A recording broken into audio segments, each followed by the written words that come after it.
All right, Mr. Stilwell and Mr. Sharp, good morning. Mr. Williams, Mr. Steele, Mr. Adams, and Ms. Renard, good morning.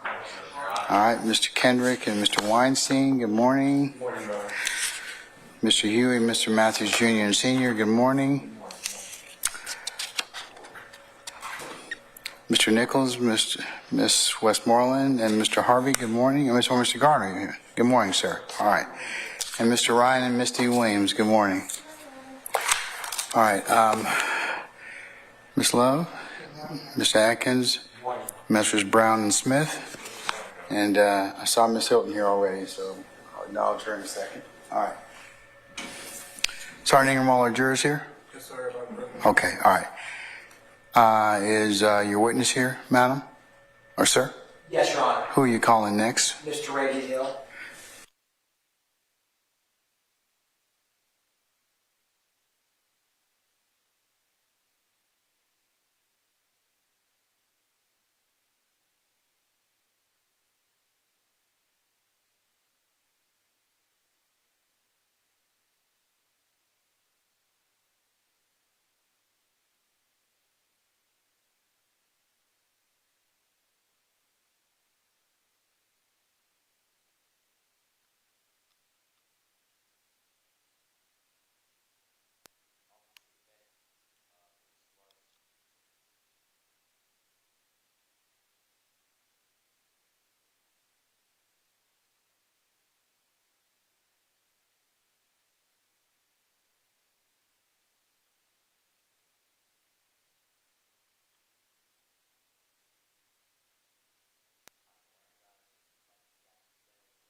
Other part of this courthouse.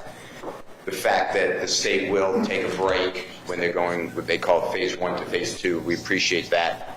And then also, Your Honor, once the state finishes over my objection, Jeffery Williams tweets, then I would like to do what you ordered us to do and go through tweets that I would use when he's done outside the presence of the jury, so I don't take up. I don't want to go through 80 tweets. I'm not going to do it. That's when I asked you all to do that. So, how many do you have? I'm going to respond to each one. That's what I wanted you all to do. I mean, I'm not going to sit here and go through that and have our jurors here. At the end of the day, the reason I say is because we spoke, and I told Ms. Hilton at the bench that I didn't want to do it at this time. I want to see what is coming in and then go through it. I've already given the state everything, and that's why I bring it up to you now. Okay, well, I may exercise the right to dismiss our jury and then us take it up, because I don't think it's fair to them for them to sit here and for me to go through that. That's fine. And then continuing objection, if you don't mind, Mr. Eppinger. So the same objection. I don't see the connection to us, and it is hearsay, and we can't confront him, so confrontation clause. And then there are some tweets that have like slime kill or slimes kill, which comes from an unknown third party, so that would be inadmissible hearsay, and it's part of his tweet that he tweeted out. So I understand that, but I just want to make sure, if you don't mind, a continuing objection. All right. Your Honor. Anything, Ms. Lovin or Ms. Hilton or Mr. Atkins, in regards to that response by Mr. Steele? Yes, Your Honor. And by the way, good morning. You weren't here when I... Sorry, good morning, Your okay, Honor. all right. I believe we addressed this on Wednesday, or the last time we were in court, regarding the tweets, or the Facebook post, as well as the tweets of both Mr. Williams and Mr. Eppinger, that those tweets show the nature of the enterprise, Your Honor. And I believe that you've heard those arguments previously, and so we would stand on our position that the Facebook post messages that we plan to introduce, which are the ones we went through, all show, we believe will show evidence of the nature of this enterprise, such that they are a violent enterprise, Your Honor. And the fact that he posted it on social media was to show that intention of being violent, that individuals are afraid of them, because he posted this interaction on. All right. Mr. Sharp. Thank you, Your Honor.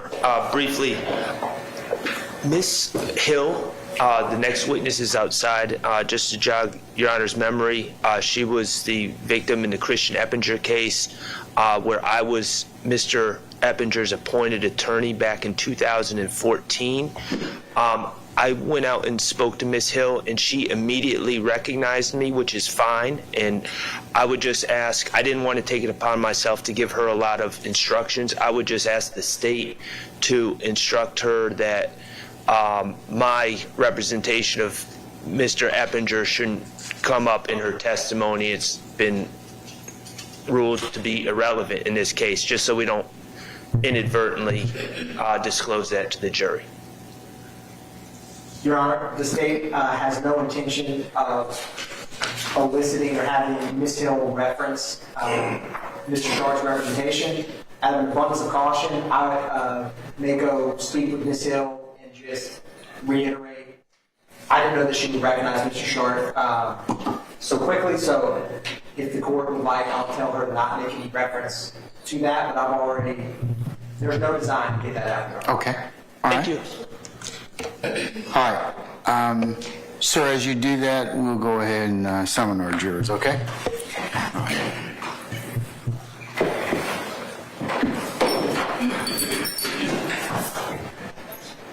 Hey, Your Honor, we're moving forward with witnesses right now. You're not dismissing the jury. we're going to call Ms. Hill. So.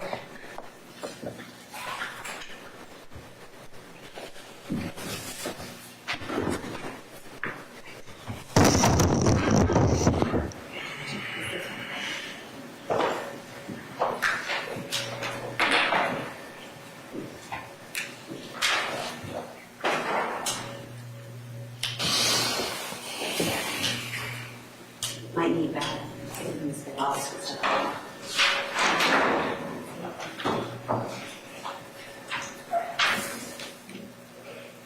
And our Zoom hearings on Mr. I'm worried about that. She's the host.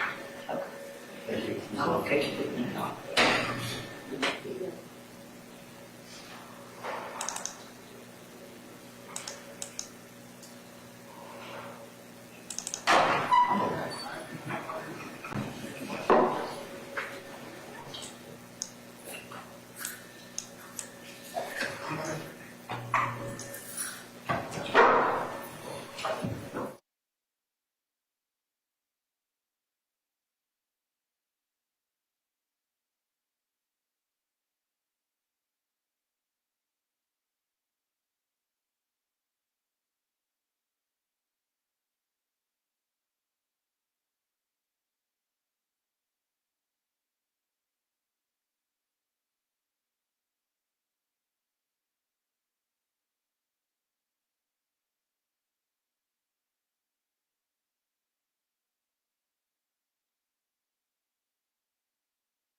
Ladies and gentlemen, jury, good morning. Good morning. Hope your weekend was fine and you had a period of respite. So, ladies and gentlemen, without further delay, we're going to continue with the presentation of the state's case, okay? All right, call your next witness. Yes, Your Honor. The state calls Mr. Ravia Hill. All right, summon Ms. Hill, please.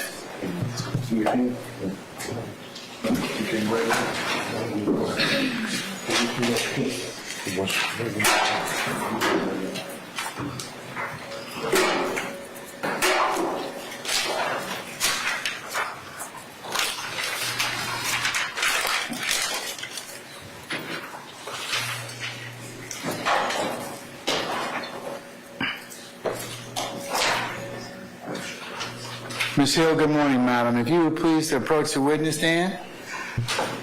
Once you get there, if you'd be so kind to turn and face Sergeant Ingram, be sworn as a witness. Come on up. And I'm going to make one exception. You can go ahead and sit down. Oh, okay. Yeah, go ahead and sit down for us. I want you to be comfortable. All right, go ahead. Raise your right hand. You swear affirm testimony you give the truth, the whole truth, and nothing but the truth? Yes, sir. All right. State and spell your first name for the court. Toravia, Toravia.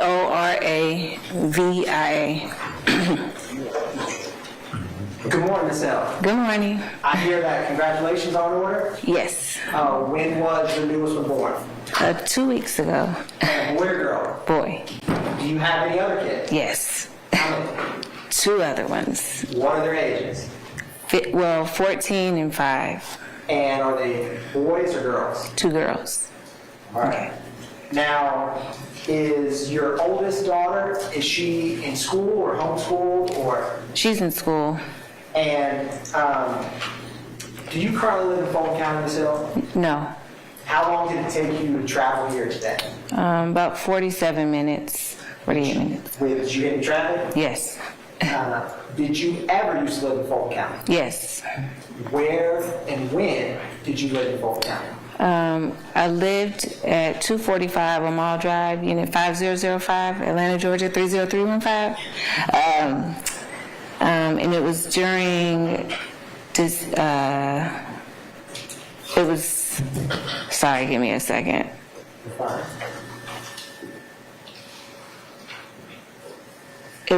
I moved there December 2014 until May 2016.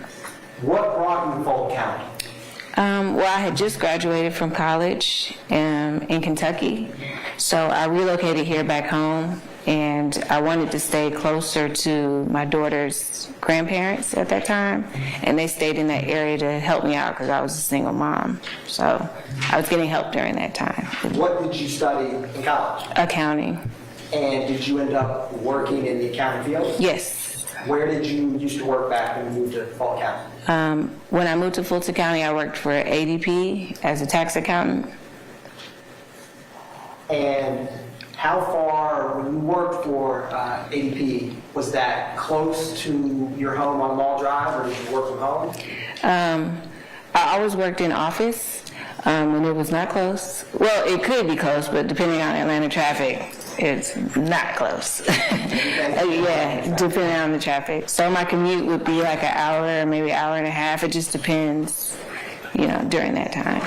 That makes sense. How did you end up choosing to, how did you get to Mall Drive? How did you find that location?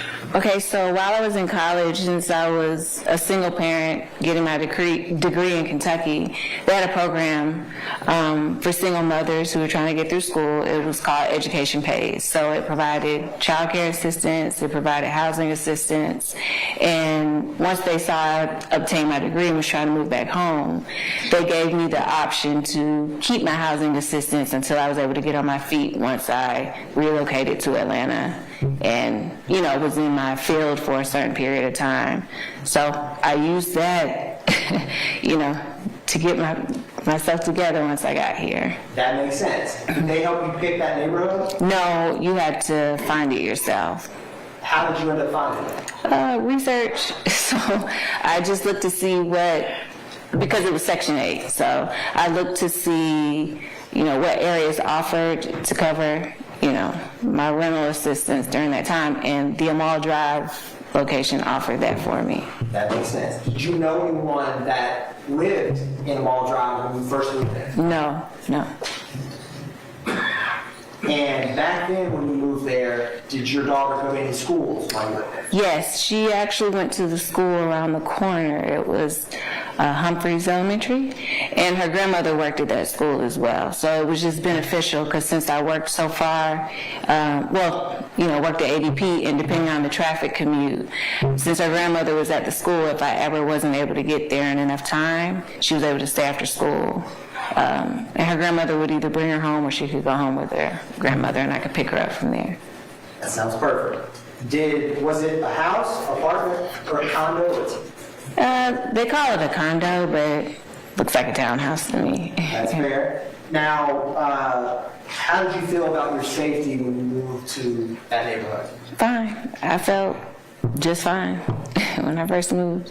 Did you get to meet and know some of your neighbors that live nearby? I did meet one of my other neighbors.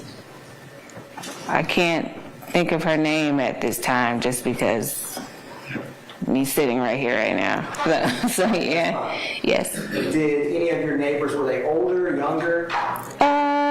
They were older than me, but they were still young at heart, I guess.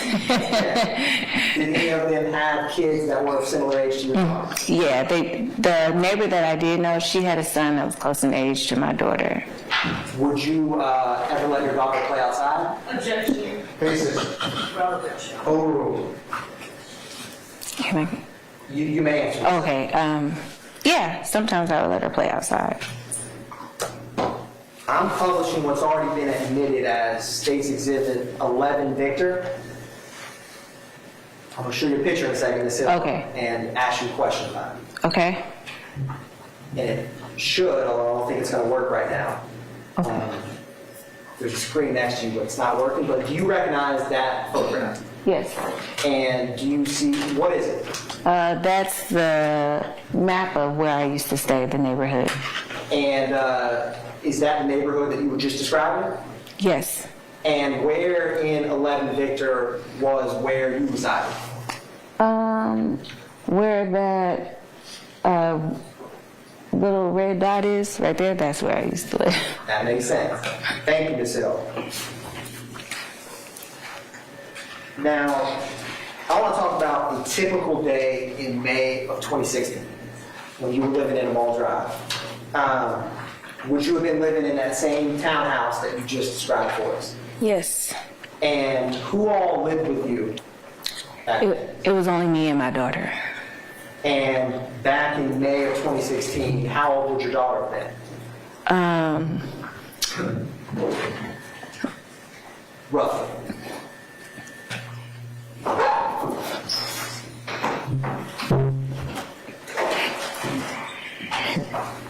She would have been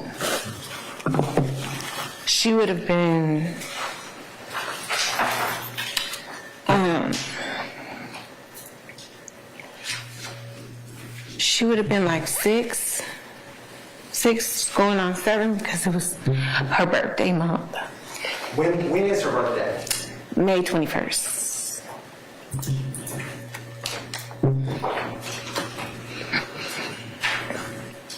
Ms. Hill, why are you crying? Because I hate I have to talk about this. I hate I have to be here, and I hate I have to talk about this.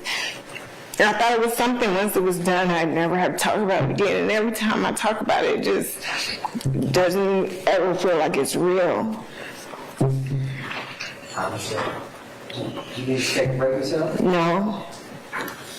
Now, your daughter was 6, and you described it a little earlier. Would you ever get to pick her up from school any day? No, because like I said, I worked in the office, so the incident that occurred, there was just one day that I was able to actually get off work early and get the opportunity to pick her up from school and bring her home. Let's talk about that day, May 11, 2016. Can you tell me how that day started? that? It started with me going to work. I usually drop my daughter off at school every single morning, and then once I drop off at school, or if I have to be at work a little earlier, I drop off at her grandma's house. But this particular day, I was able to drop her off at school and then go directly to work. And what car did you have back then? I had a Toyota Corolla. What color was It was black. it? Was it 2 or 4 doors? It was 4-door. When did you get that car? Oh, I can't even recall when I actually got the car, but it was the first car I was able to get for myself on my own. But I can't recall when I actually bought the car. That makes sense. So you take your daughter to school in your Toyota Corolla. Around what time did you have to drop her off? It usually would be about 7:30 in the morning. And obviously May 11th, it's almost summertime, but is she still in school on that day? Yes. And after you dropped her off at school, what did you do? Did you go to work or what did you do? I would go to work. And how far was where you worked from her school? Like I said, with the traffic, it'd be like an hour and a half. My goal would always try to get there no later than 9 o'clock. And when you first headed to work that day, what was the plan in your mind for picking her up later that day? I was going to work a full day. The plan was just like how it normally was. I was just going to pick her up either from her grandmother or her grandmother would drop off at the house depending on traffic. Now, you went into work working on planning a full day. What day did you end up working that day? I actually was able to work a shorter day that day. So my job was like, hey, you can go ahead and go home and work your last few hours at the house. And I was like, okay, perfect. Was that a pleasant surprise? Yes. And when you got released early, did you go and pick up your daughter? Yes. Do you know roughly around what time you would have picked her up? It would have been about 2:30 around that time. And after you picked her up, would she have been sitting in the front seat, the back seat? Where would she sit? In the back seat. And did y'all go straight home or where'd you go? Straight home. Do you know around what time you got home? It had to be about 2:30, 2:45 because the school is literally right around the corner from the house. So it's not far at all. Was it daylight? Yes. It was day. Was it raining or anything that No, day? it was a sunny day. Now, at Ball Drive, do you have assigned parking spots or can you park anywhere? You have assigned spots. And I'm going to show you I'm going to publish what's already been admitted as 8 Victor.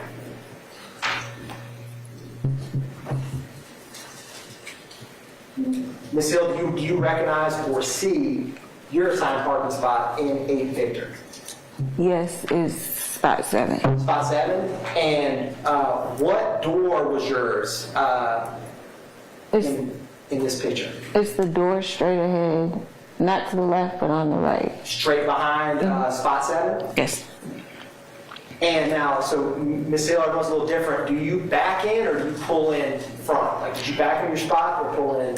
I pulled in. You pulled in? Okay. So your headlights would have been facing the front of the apartment? And after you pulled in, would you have had to help your daughter get out of the car? No. She would have got out. She got out herself. She always got out herself. And she goes to the front door when she gets out the car and waits for me until I get out the car, getting my stuff. Okay, she gets out first and goes to the front door? Mm-hmm. And so you pull into your spot 7, park. What is the first thing that you noticed, or did you notice anything unusual? No. I was just grabbing my stuff out the car. I had my purse that I was getting out of the car. My laptop was in the back. So I hadn't got the opportunity to grab that yet. But I had grabbed my purse. And I was getting out of the car to get ready to go open the door because she was already sitting at the door. Ms. Hill, what was that, your personal or work laptop? It was my work laptop. And what all did you have in your purse that day? What I shouldn't have had: my social security card, driver's license, my cell phone, of course my wallet that had all my debit cards and stuff in it. my insurance cards, everything that you normally would carry in your purse. And what kind of purse did you have back then? It was the first little name brand purse I ever had. It was a brown Michael Kors purse. All right. You get out, you have your purse, and then what did you notice first after you get out with your items? What did you see next? I just remember this kid walking up to me, and he had a gun to my head. And I did notice my daughter crouched down behind the bush that was in front of the house. I don't know if it's still there. And I just remember him saying, "Give me your keys." So I gave him my keys. And then after he took my keys, he got into my car from the passenger side and crawled over into the driver's side. And then another gentleman in the car, because the car that he pulled up in that was behind me, it had 4 individuals initially with the young man who got out. But then another older gentleman got out the car with a gun to my head, and he asked for my purse because the kid didn't initially ask for my purse. He only had asked for the keys. So the second gentleman who got out of the car with a gun asked for my purse because it was over my body. Now, Ms. Hill, I want to unpack some of that. What car did the suspect get out of? I just know it was a gold car. It was like I couldn't tell you the actual car. I just know it was a gold, older, like a old person car, if that makes sense. That makes sense. When you first saw him, was he already outside of the car, or was he inside? No, he was already outside of the car. He was walking up to me. And how quickly was he approaching you? I wasn't counting the seconds. It was so fast. I wasn't counting. When did you first see his gun? He was walking up to me with the gun to my. What kind of gun was it? I can't tell you the type of gun it was. Was it a handgun, a shotgun, a long gun? It was a handgun. Did you see any color of the gun? It was black. And how close did he, when he pulled the gun, how close did he put it? He was right up on me with the gun. And what was it that he said? Give me your keys. And what was your initial reaction when all of this happened? I just remember I had urinated on myself. And I remember I just handed him the keys, and I remember saying, well, can I at least get my house key? Because, there was no way for me to even be able to get in the house. I was just standing here. That was the initial reaction. And I literally was in shock because I couldn't believe that was happening. It just didn't seem real. Did he have any reaction when you asked him that? None. Now, Ms. Hill, do you wear glasses or contacts? I wear contacts. And were you wearing glasses or contacts that day? I was wearing my contacts. And was the suspect who approached you and robbed you, was he wearing a mask? No. Was he wearing any type of hood or hat on his head? No. Was there anything covering up his face? No. Did he do anything to conceal his identity? No. And how would you describe him? Was he young, old? What did he look like? He was a young kid. He was really young. What was his race and what was he wearing? He was black. I can't remember what he was wearing. He was just a black young kid, but I know exactly who he was. You had mentioned earlier there was a second individual who got out. Was that second individual older or younger than the first robber? He was older guy. And when did you, can you describe what this second individual did when you first saw him? The second individual, because he was coming up after the younger individual got in the car, He just asked me for my purse when he came up to me, because I guess he saw that the younger individual didn't take my purse as well along with the car. So he just made sure to get my purse. And did he have a gun on him as well? Yes. And what was he doing with the gun? He had the gun to my head as well. And was it a handgun, shotgun, or long gun, or in general, what type of gun? It was a handgun. And what, after you gave, so what was it again that this second suspect asked you? For my purse. And did you give him your purse? Yes. What did he do after he grabbed your purse? He left and got in the car that they initially all came in. And was this second individual, was he wearing a mask? No. Was he wearing anything to conceal his face? No. Now, after they take these items, where did these cars go? I'm going to publish, Your Honor, State's Exhibit 7, Victor.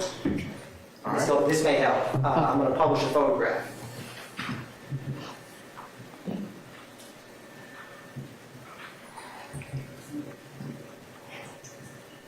Okay. So in this, you can use the cars that are parked here. Where would your car have been in relation to these? My car would have been in spot 7 in front of the door I initially pointed out in the photo.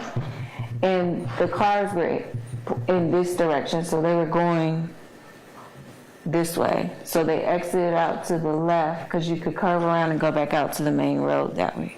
That makes sense. So they were going from, you tell me, were they not going from blue Mercedes to white BMW to that gray car on the end? Yeah, they were going from the blue Mercedes to the BMW that's on the end, and they left out that way. I'm going to publish also, publishing what's already been admitted as 8 Victor. Or excuse me, 6 Victor. Is this what you were describing, Ms. Hill? Yes. And where does this road, if you were to take this to the end and go left, what does that take you out on? It takes you back out onto, it's still the neighborhood, so it takes you back out to that road, but when you make a right, it takes you back out to the main road. And did those two vehicles leave together? Yeah. So after they leave, were there any neighbors you saw outside? Yes. And was this the neighbor that you had referenced earlier today? Yes, because her son watched that's kind of the same, well, that's close in age to my daughter. When the incident happened, he was watching the entire time the incident take place. So your neighbor and her son, you're saying, were outside as well? Yes, so I didn't realize they were outside because when the incident happened, they were behind me in a different parking spot behind me. And so her son, because like we said, it was a school day. So her son, I'm guessing she had just picked her son up from school. He was standing watching what was happening while his mom was in the car. I didn't see what the mom was doing, but she wasn't looking in the direction of the incident that was taking place. But he was standing there watching the kid, what was happening. And was your phone, did you have your phone on you after this? When he took my phone, it was in my purse, so. Were you able to call 911? I had to use my neighbor's phone.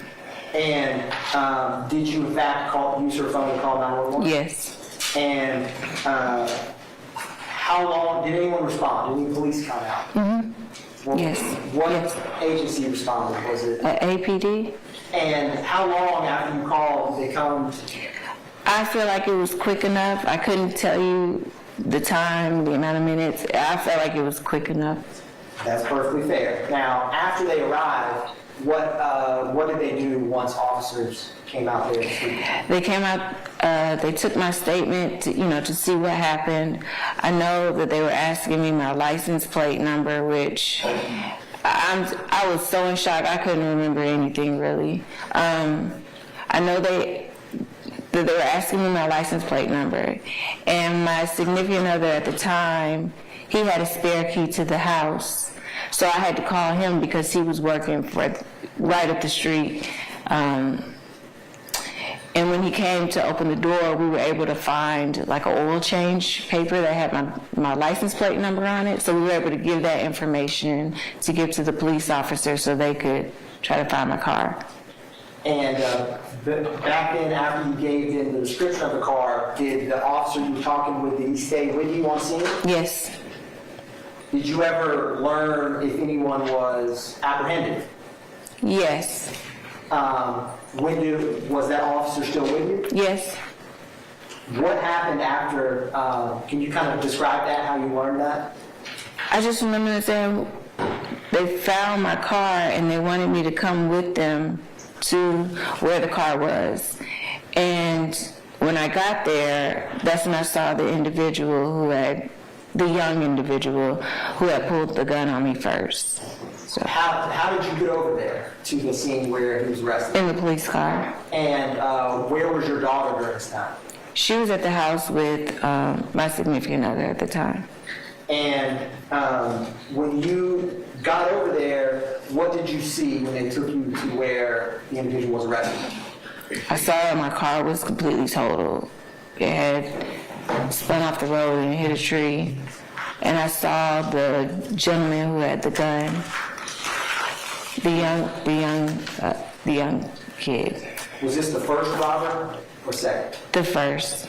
Can you describe when you identified him, were you inside or outside of the patrol car? I was outside. And where was he? He was outside because he was in cuffs. And when you saw him, how confident were you that that was the same individual who robbed? I was 100% confident it was him. Ms. Hill, I'm going to publish what's already been admitted as 32 Victor first, and ask you if you recognize this photograph.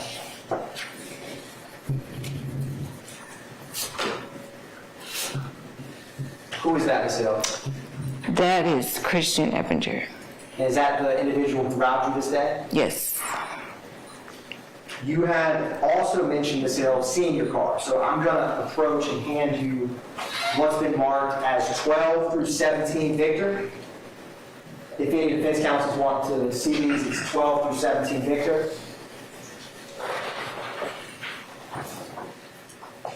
Ms. Hill, please take a look at those, and when you're done, just look up at me.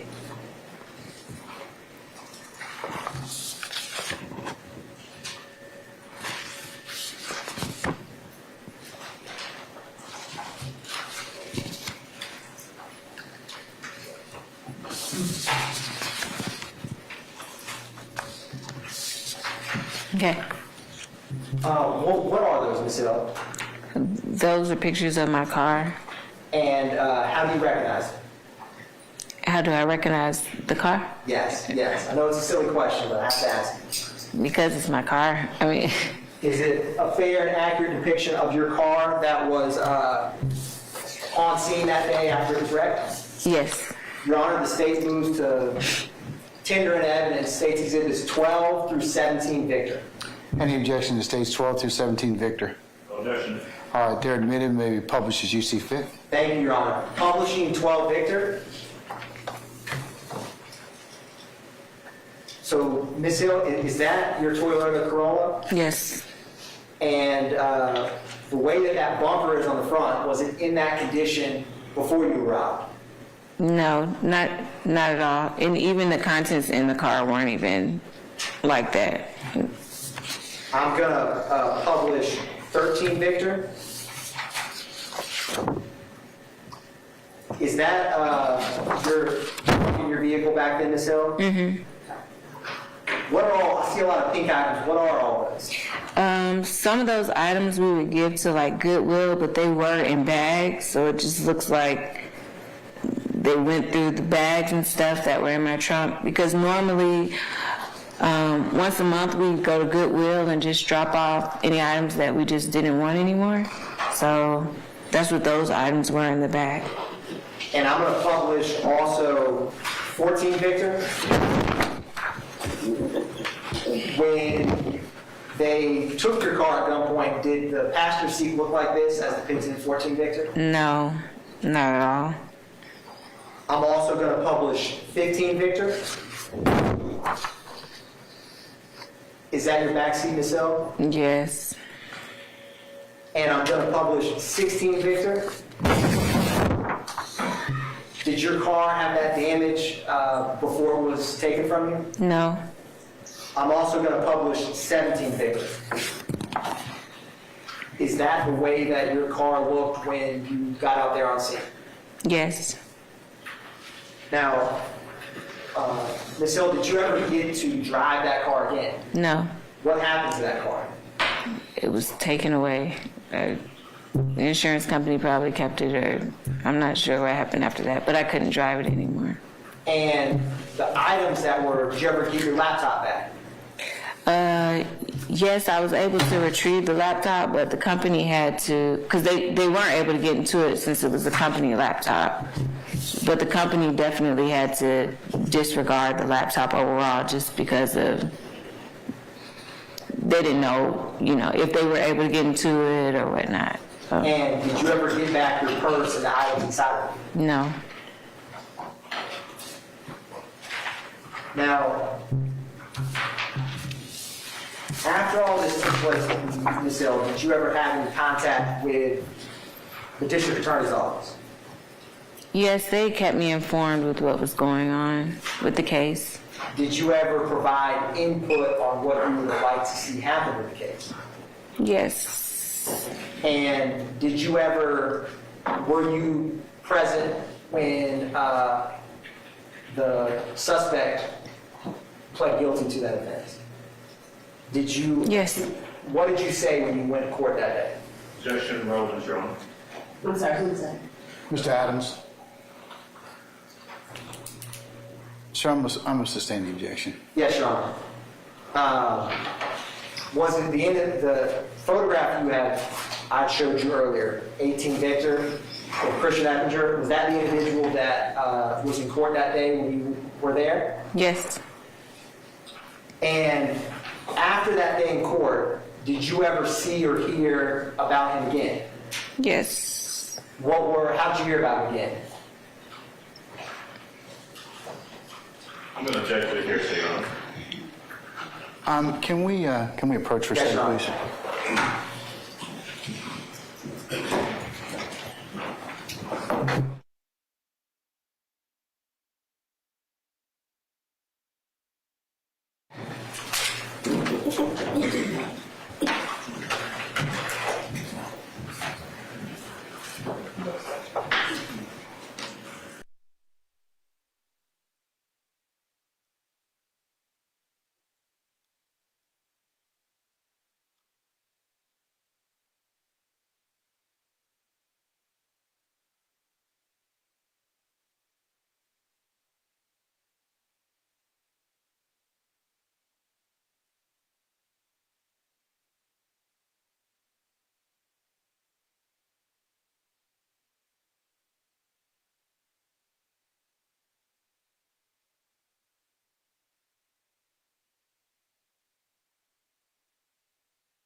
You said that you knew exactly who it was. How did you know that exactly the individual that they had arrested was the person who robbed you at gunpoint?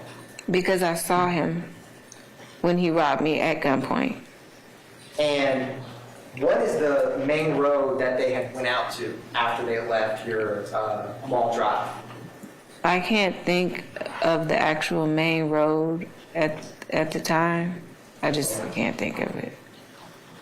What were you ever able to observe or see your neighbor's son's reaction when this robbery happened? Yes. What was that reaction? I'm going to object as to relevance in your state. So we had two objections. First one was from Mr. Adams, the second was from Mr. Matthews. I'm going to sustain the objection. Yes, Your Honor.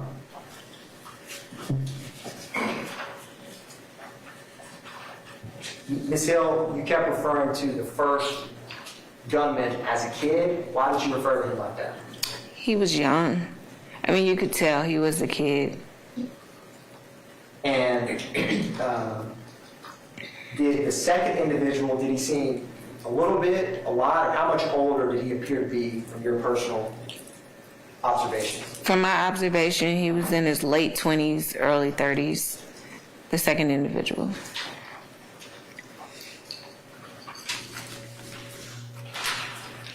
How is your daughter doing this present day? She's doing great, but she does remember everything that happened. But she's doing just fine. Ms. Hill, after this happened on May 11, 2016, how much longer did you live at 245 Mall Drive? I left that day. The day the incident happened, I moved that day. Why did you move, Ms. Hill? Because I just no longer felt safe in that neighborhood. Not only that, with them having all the contents of my information in that purse, I didn't know if they'd come back or, you know, I just didn't feel safe any longer there, for me or for my daughter. Understand. Thank you, Ms. Hill. One brief moment, Your Honor. Yes, sir.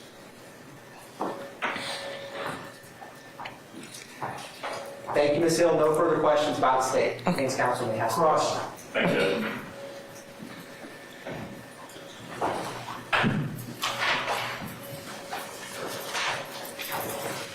So good morning, man. Good morning. My name is Keith Adams. You and I have not met before, is that right? That's correct. You did have a chance, though, to speak to Brian Steele, gentleman who's sitting back there a little early this morning. Is that correct? Yes, I did. All right. You talked with him, and he asked you a few questions about the incident that occurred.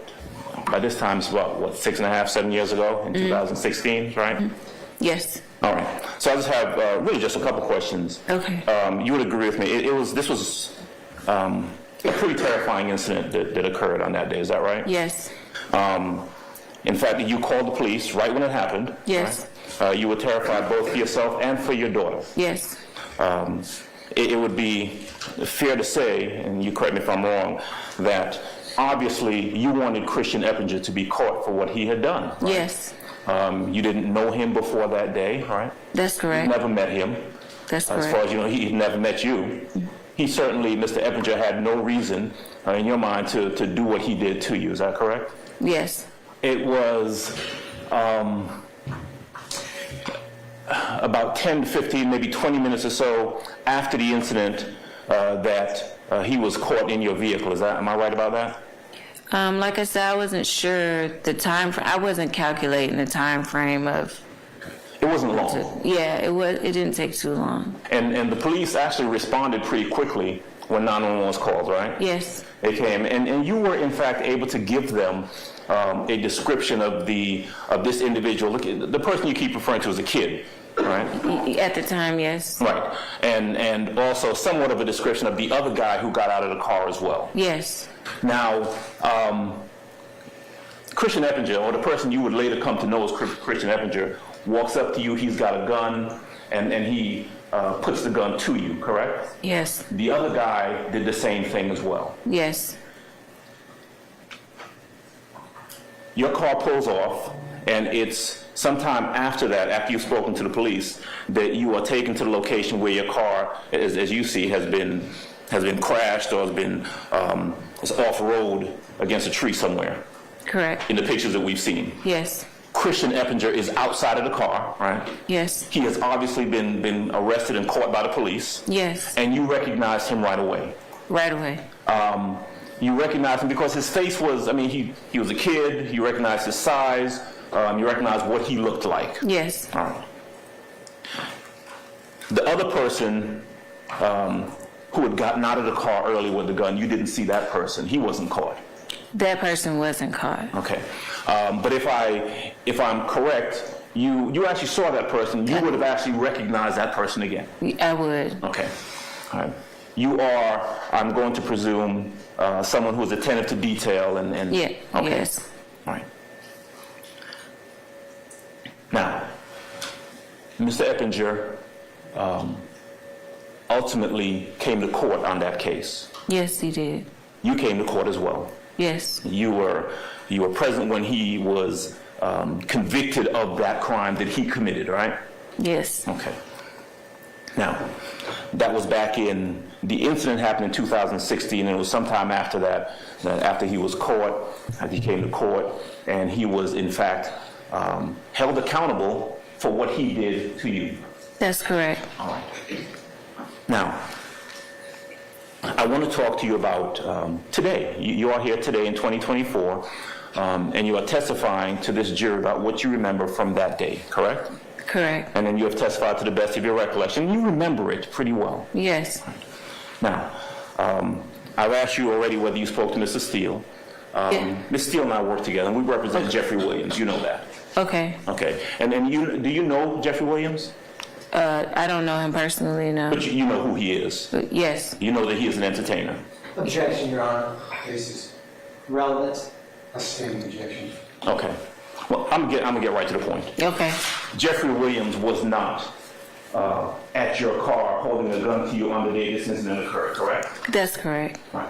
You have no reason to tell this jury, no personal knowledge that Jeffery Williams was in any form or fashion involved with your carjacking on that day, true? That's correct. All right. Ms. Hill, that's all I have for you. Thank you very much. Okay. What else? All right, Mr. Matthews. Thank you, Judge.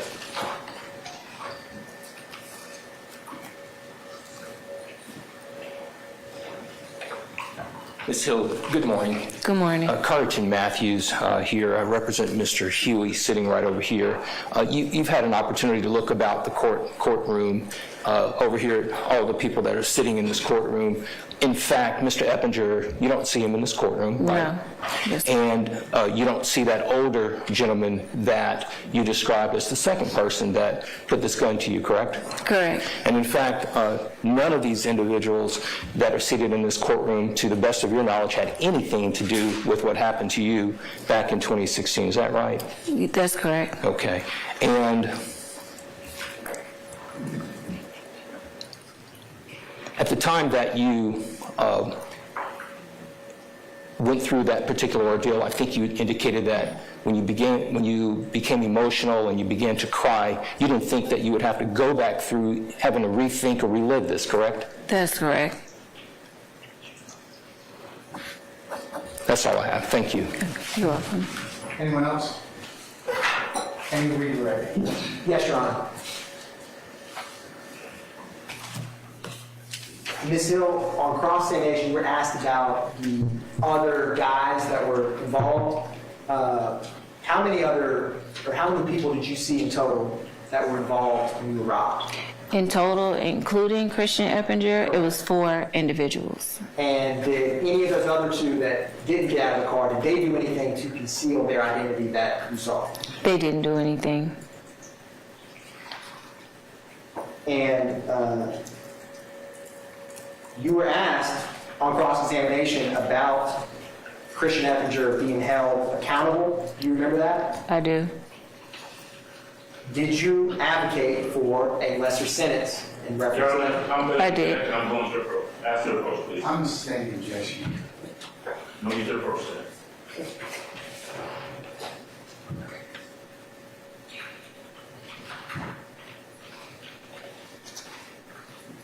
Ms. Hill, thank you very much. No further questions. Okay, thank you. No, sir. All right, and this will be permanent temporary excuse, please.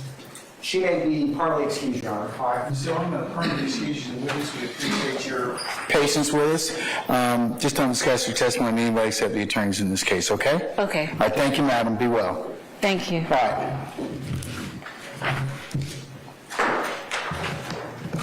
Let me go.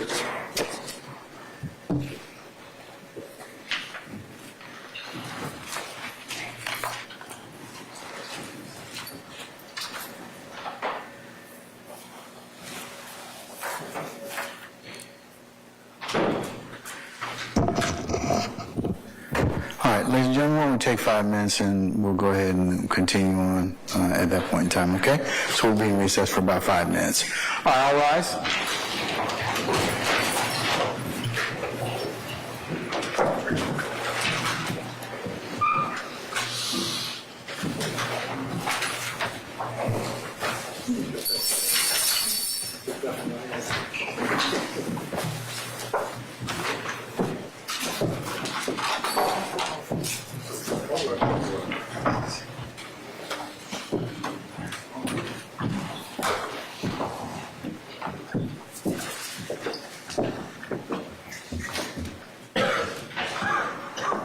Ladies and gentlemen, please be seated. Our jury has left us. Okay. State, who's our next witness? Investigator Marco. I'm sorry?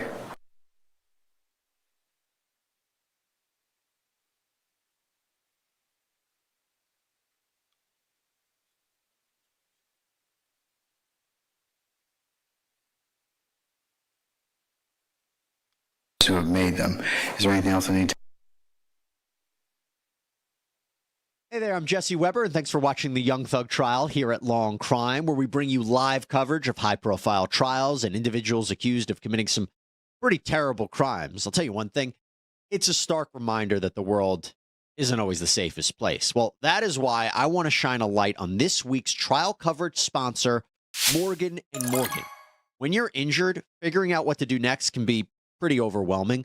That's where Morgan & Morgan, America's largest injury law firm, comes in. A whopping 3 million people turn to them every year.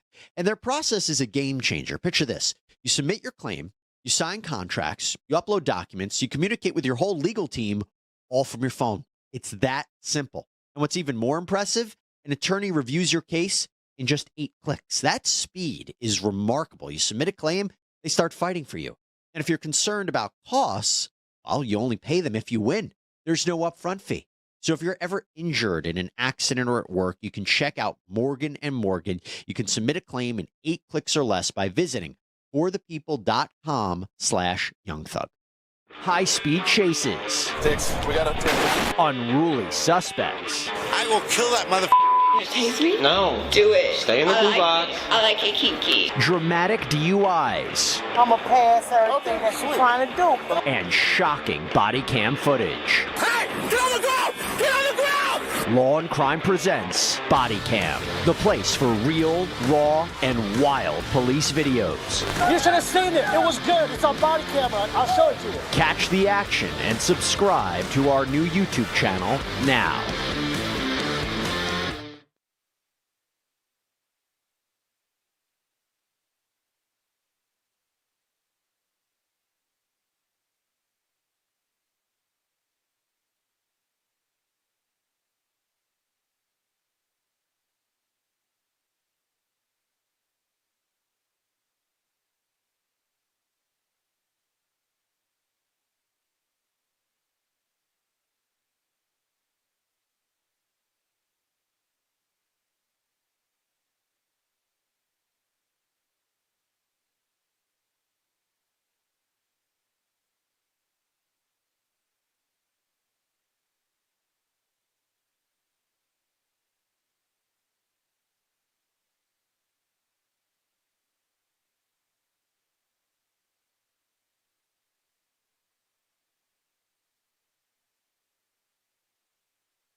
You got a notepad up there?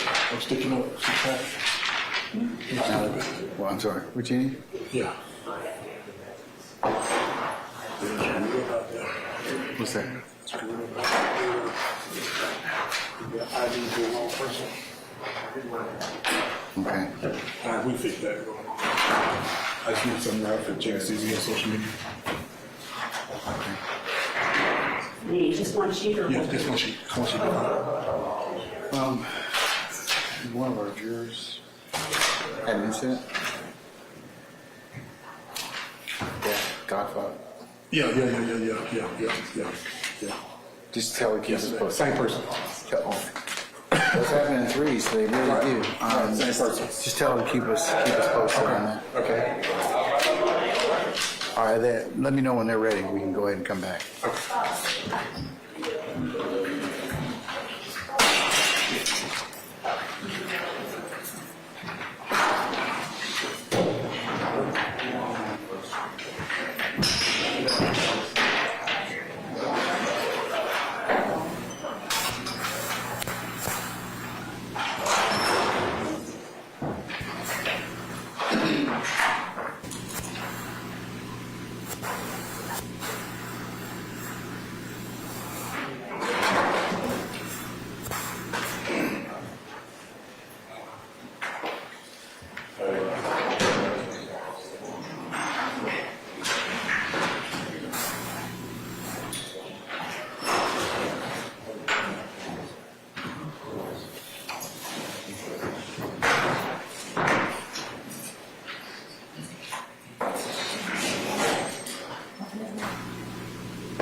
The rain contact you got on 22nd.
I don't know.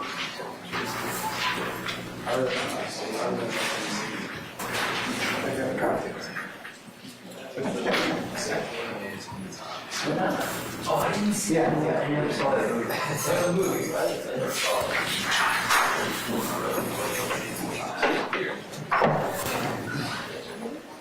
All right, so jury.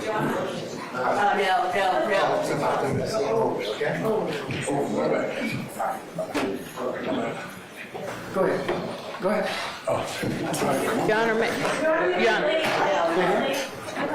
Hold on, okay. All right. Your Honor, may I address the court before the juries? Okay. Can I wait for all the people to get in, please? Okay, all right.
All right, Judge, everybody back.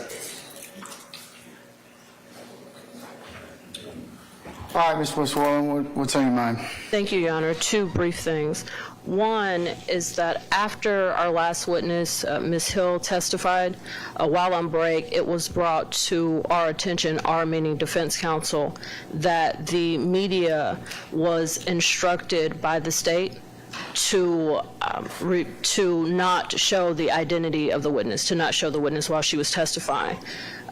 The state did not make that request, or should I say instruction. They did not tell defense counsel. Just last Friday, Your Honor, we brought to the court's attention that the state and the media were having conversations without defense counsel in reference to who would be shown and who wouldn't. And you instructed us to confer with the state on that Friday, which we did. And it was our good faith belief and understanding that before, if the state objected to the identity of anyone or anyone being shown, that they would include defense counsel in on that conversation, and we would have the opportunity to object. That did not happen today. A public trial is our client's. It's the defendant's right. And, Your Honor, I believe that you agree with that on Friday, and we wanted to bring it to the court's attention. All right. I want to say, Ms. Westmoreland, thank you, are we still having why do we still, and also I need to be made aware. You don't need to you need to tell me what you're all going to do, okay? Your Honor, I believe I provided to the court this morning, as well as to each defense counsel, this list right here that had... That may be one thing, but I need to know so I can put on the record. But this is what we've been handing out, Your Honor, so I didn't know. But this is the list that we provided to defense counsel this morning that has 3 individuals highlighted, which are the 3 individuals... I don't have it. Sorry. Sorry. I don't have any such document. And if you did... I handed it to Ms. Weaver earlier. I thought...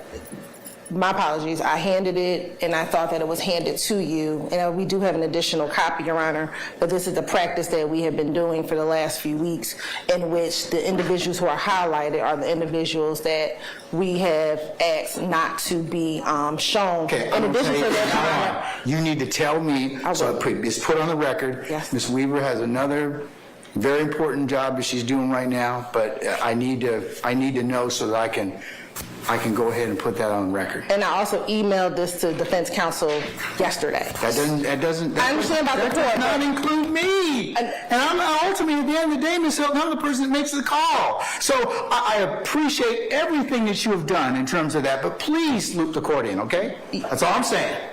Your Honor, the state thought the court was looped in, but we will make sure that the court is definitely looped in. All right, okay, all right. So I'm not going to have this conversation again about not being informed, all right? And in addition to what was discussed on Friday, Your Honor, we did meet with defense counsel on Friday along with counsel for at least one of the media outlets, Ms. Gaither. We are still working on amendments to the order, and because that has not been completed, we continue in the same path that we were doing from last week. But we have spoken with them. We've spoken with defense counsel in addition to the media counsel, and like I said, we forwarded this yesterday evening that if there was any objection, we thought that we would have been made aware of that earlier today, and I provided this list this morning again to defense counsel, and this is the first time we're hearing of the objection, Your Honor. Okay, so is there anything that's changed, because the court was made aware as to why this particular witness, Detective Belknap, was being asked to be not filmed? Has anything changed or anything else I need to know about?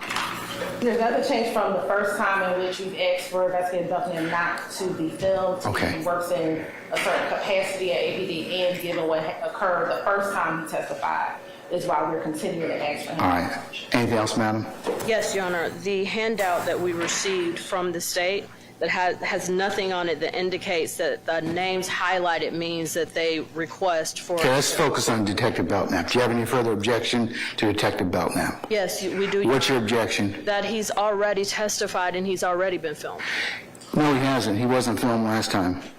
He was filmed initially. He was filmed initially, but we... But that's when we ended up having to stop because of what happened. Okay. I do not believe he was filmed the second half of his testimony. I would need to go back and double check. All right. Okay, Your Honor, that's our objection, that he's already been filmed. I'm sorry? I said that's our objection, is that he's already been I'm filmed. going to overrule that. I'll allow him to not be filmed, and we'll take up each witness as it comes along, okay? Your Honor, one more thing. Mr. Steele made some objections in reference to Detective Belknap this morning, and Your Honor, you said that he could have a continuing objection, and everyone who made objections can have continuing objections. I'm going to, unless you exempt out, I'm going to go ahead and just make it a blanket one for everyone. Thank you, Your Honor. Okay? Thank you. Is that it? Okay, all right. Can we summon Detective Belknap, please? And go, just go ahead and put him in the, no, wait one. Summon our jurors, please. Okay.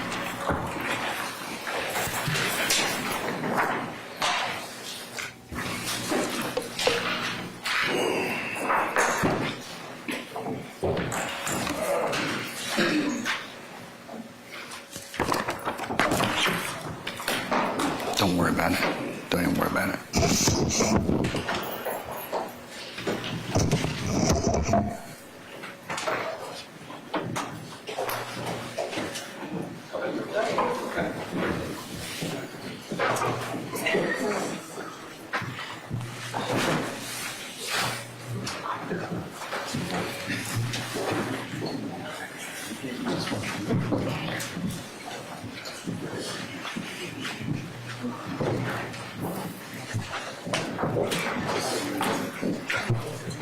Listen.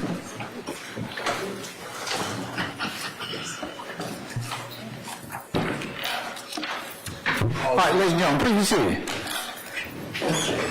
All right, thank you, sir. Ladies and gentlemen of the jury, before we call our next witness, for your consideration, I need to read you an admonition, okay? So then we'll call the witness. You are about to hear testimony from Investigator Mark Belknap, who will testify both to facts and two types of opinions and the reasons for those opinions. I will describe all three types of testimony. The first is fact testimony. Fact testimony is based on what the witness personally saw, heard, or did. The second is opinion testimony based on the specialized knowledge, skill, experience, training, or education of the witness. The third is what is called lay opinion testimony. As to the testimony about facts, it is your job to decide which testimony to believe and which testimony not to believe. You may believe everything a witness says, or part of it, or none of it. As to the opinion testimony based on the witness's specialized knowledge, skill, experience, training, or education, you should judge this testimony like any other testimony. You may accept all of it, part of it, or none of it. You should give it as much weight as you think it deserves, considering the witness's knowledge, skill, experience, training, or education, the reasons given for the opinion, and all the other evidence in the case. As to lay opinion testimony, this testimony is based on inferences drawn from the witness's direct perceptions and must be rationally based on those perceptions and not on any speculation or what someone else has said. You should judge this testimony like any other testimony. You may accept all of it, part of it, or none of it. You should give it as much weight it deserves. When considering lay opinion testimony, however, you should not give it any extra credence based on the specialized knowledge, skill, experience, training, or education of this witness. You may also consider to personal observations or involvement as a fact witness testifying about a lay opinion based on the witness's perceptions or testimony based on specialized knowledge, skill, experience, training, or education. When a witness provides opinion testimony based on knowledge, skill, experience, training, or education, might rely on facts that are not based on his or her personal observations or involvement, but that opinion cannot serve as proof of the underlying facts. The fact that a witness is allowed to express opinions based on that person's specialized knowledge, skill, experience, training, or education should not cause you to give that witness undue deference for any aspect of that person's testimony, or otherwise influence your assessment of the credibility of that witness. Call your witness. Thank you, Your Honor. The state calls Investigator Mark Belknap. All right, summon Investigator Belknap, please.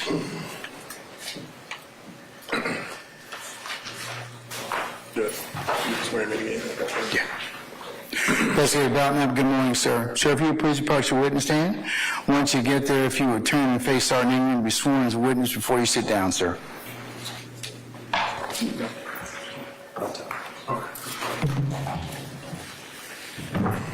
your right hand. You swear affirm the testimony you give today the truth, the whole truth, and nothing but the truth? I do.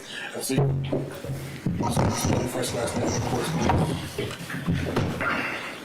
It's Mark Belknap, MarkBelknap.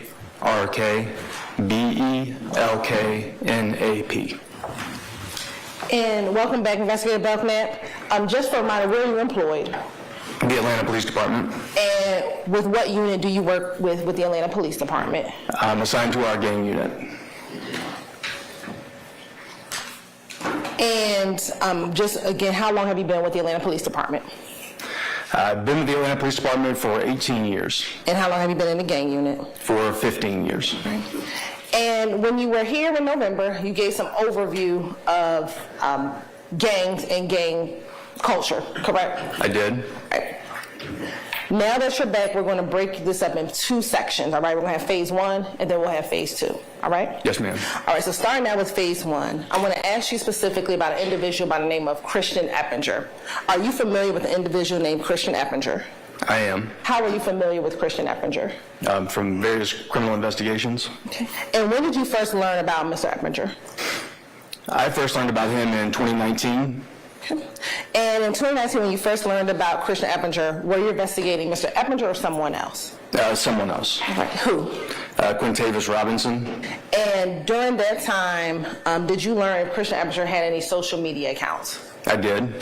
And what, if any, social media accounts did he have? He had a Facebook account. Okay. And how did you know that he had his Facebook account? I observed it. And what was his social media name on his Facebook account? The account name was Christian.Eppinger.3, and the vanity name was YSL Briss. And have you seen Facebook posts with the vanity name YSL Briss associated with Christian Eppinger? I have. And did those posts appear to contain images of the individual you knew to be Christian Eppinger? They did. And did those posts also contain other individuals that you know of who are affiliated or associated with the Young Slime Life or YSL gang? They did. And were those Facebook posts that you observed pulled from the Facebook account that you know as YSL Briss? Yes, ma'am. You want permission to approach? You may have shown those to defense counsel already? Yes, Your Honor. They've been provided these about a week ago, but I'll have a packet if anybody wants to relook at them. All right.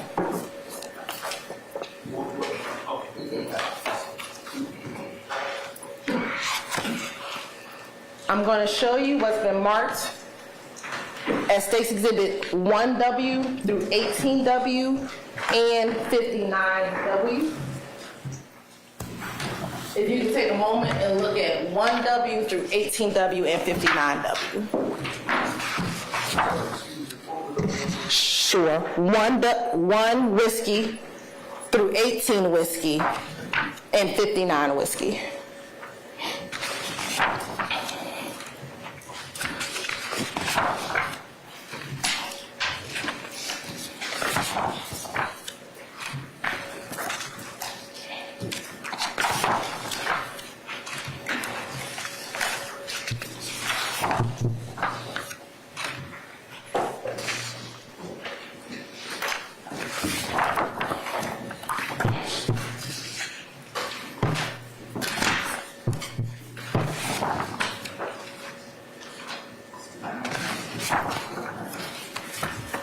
59 is when I passed out single-handedly last week.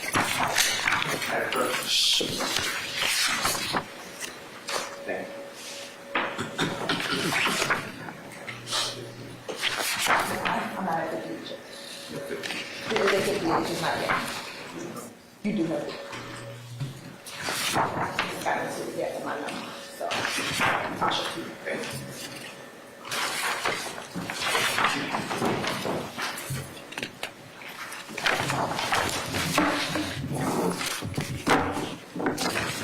Have you had an opportunity to look at those? I have. And do you recognize them? I do. How?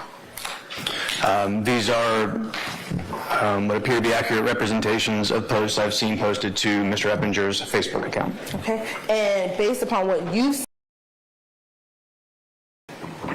account, are there any additions or deletions from these particular posts? They are cropped, and so it looks in some instances that some of maybe the comments were cropped, but other than that, I don't see any apparent alterations. Okay. Your Honor, this time the state would like to turn State's Exhibit 1W through 18W and 59W into evidence. Any objection to states 1 whiskey through 18 whiskey and 59 whiskey? Other than already been posted, already been lodged, I should say? Okay, I'll admit them over objection, and the continuing objection will be noted, okay? You may be published as you see fit. Thank you, Your Honor. First, we want to start with 1W.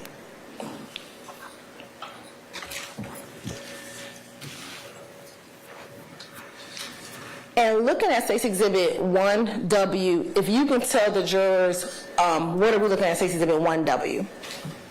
So this would be the top of the Facebook account, the profile picture, and the account name. Okay.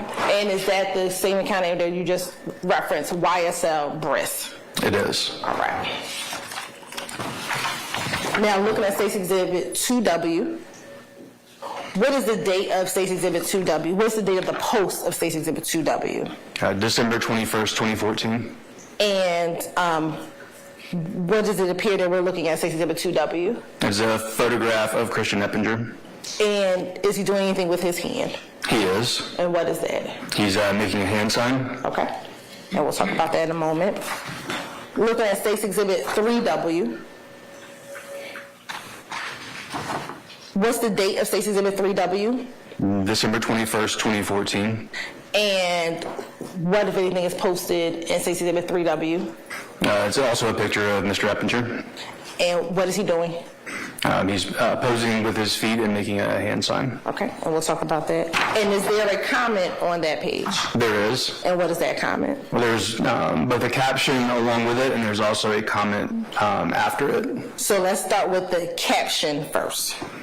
It reads, Peter Will, my lifestyle, and I'm going to omit any racial epithets. We ends like 44, true peace of mind, hashtag long live 44 Billy. Okay, and we'll talk about that, but you said truly peace of mind. Is there a C or an X there? There is an X. Okay.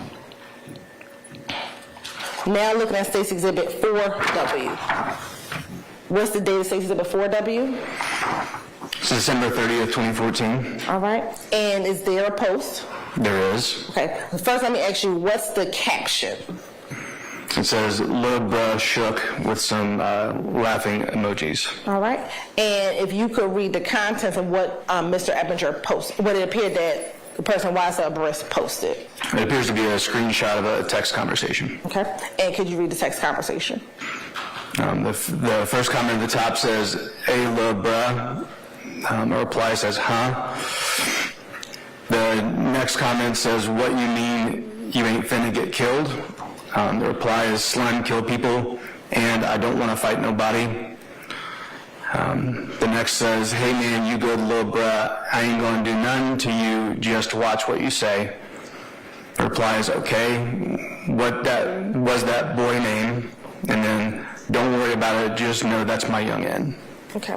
And with the third yellow comment, it has, again, do nothing to you, just, and you said watch, but is that C replaced with an X? It is. All right.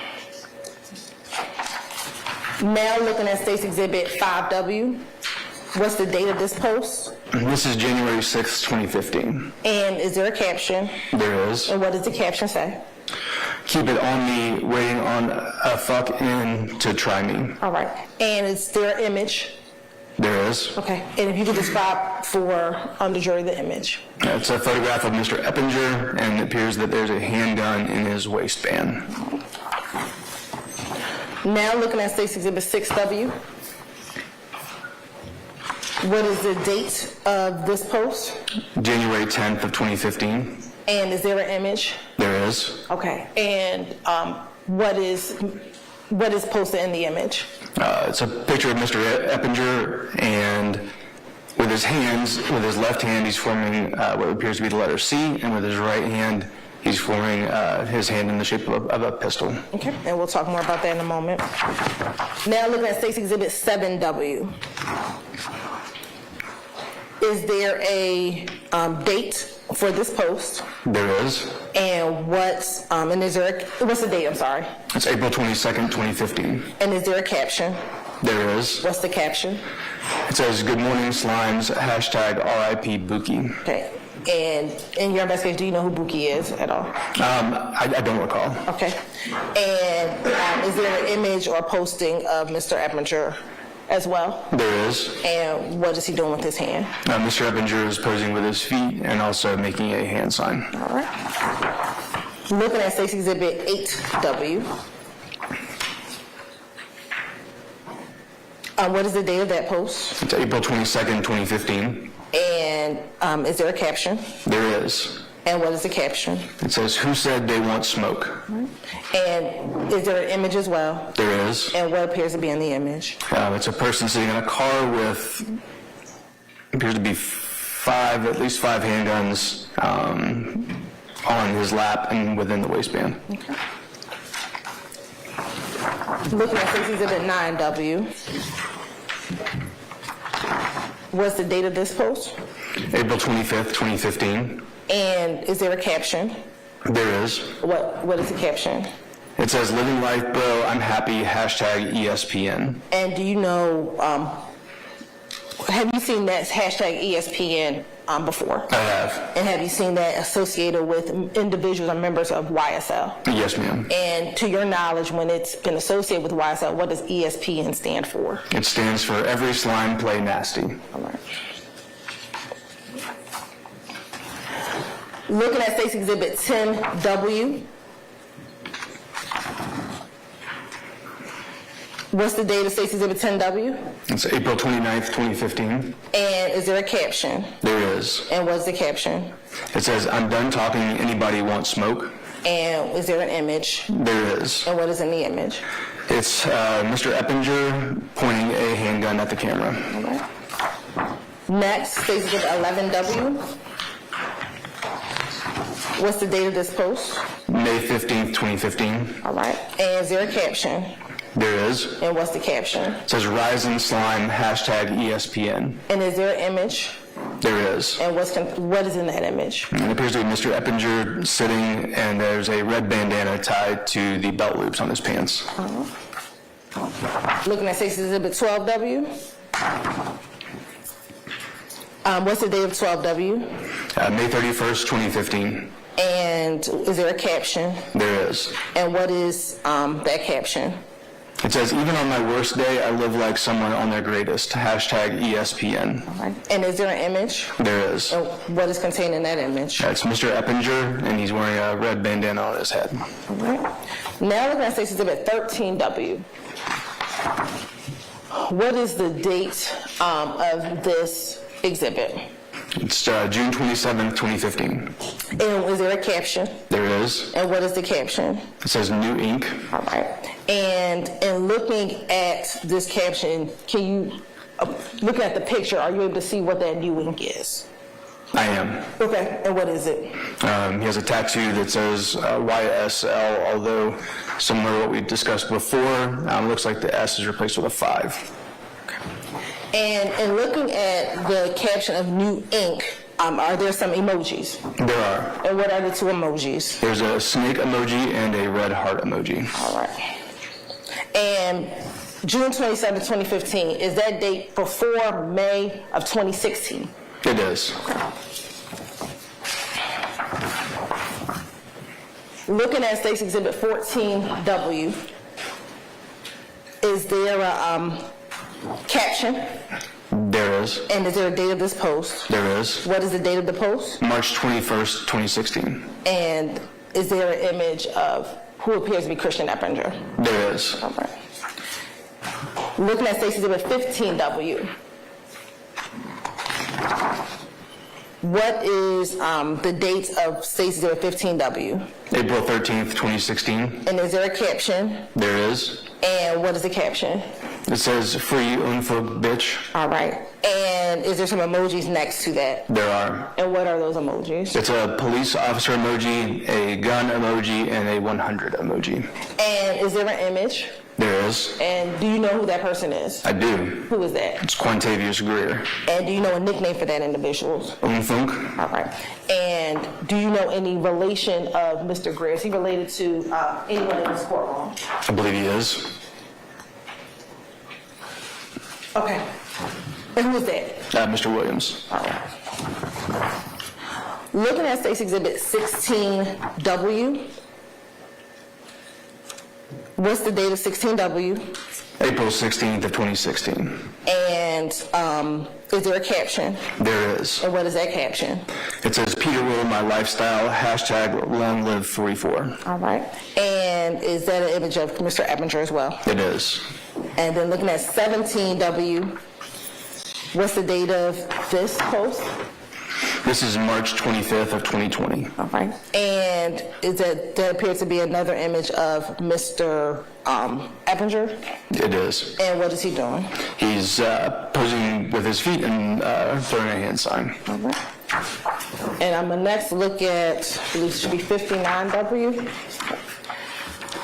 Looking at 59W, is that a post from the YSL Brisk page? It is. And what is the date of that post? December 18th of 2014. And is there a caption? There is. And what is the caption?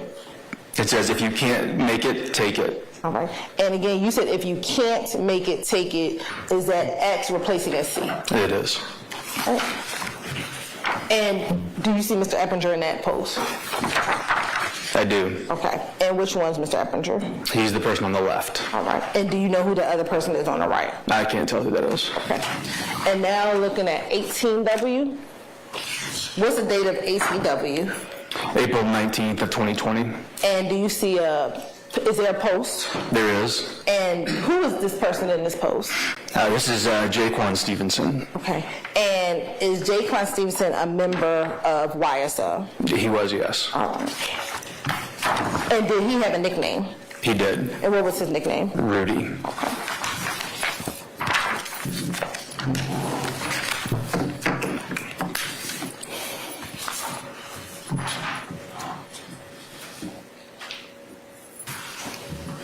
Now, are you familiar with an individual by the name of Trontavious Stevens? I am. And how are you familiar with Trontavious Stevens? Through police work over many years. Okay. And was it over many years? How many years? 14 maybe. Okay. And are you familiar with any nicknames of Mr. Stevens? I am. What are those nicknames? He's gone by Tick and Slug.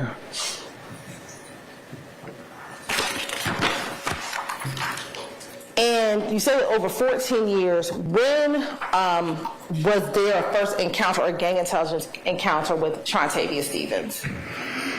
The first encounter that I am aware of was in... That would be hearsay. Okay, I'll sustain the objection. When was your first gang encounter with Trontavious Stevens? In 2011. Okay. And how did you become a part of that encounter? Members of the United States Marshal Service Fugitive Task Force were making an arrest, and during that arrest, they encountered Trontavious Stevens, and I was advised of this encounter. Okay. And during that encounter, were there any pictures taken of Mr. Stevens? There were. Okay. And what were the pictures that were taken? There were photographs of him as well as his tattoos. All right. And I'm going to show you what's already been admitted as State's Exhibit 9U.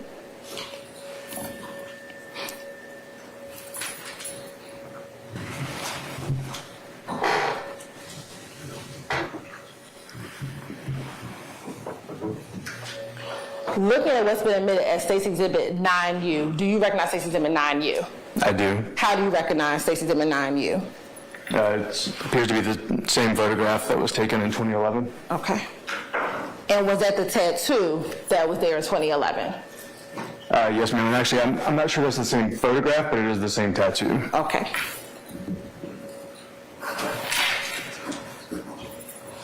Take me to 2012.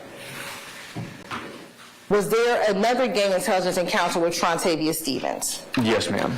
And do you recall what date that was in 2012? That was June 22nd of 2012.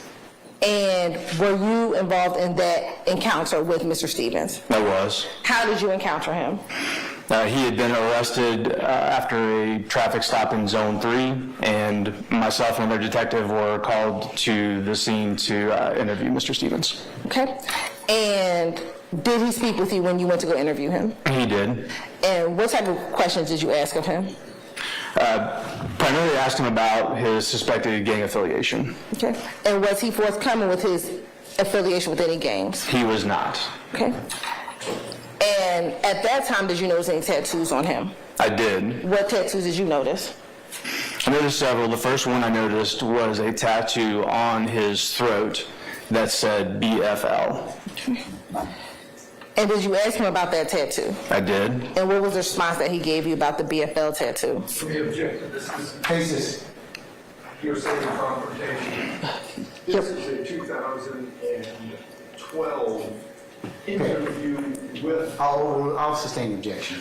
Your Honor, may I respond? Yes. Your Honor, Mr. Stevens has testified. He was specifically asked about this encounter within his I'm going to proper. reverse myself, Mr. Harvey. I'm going to overrule the objection, okay?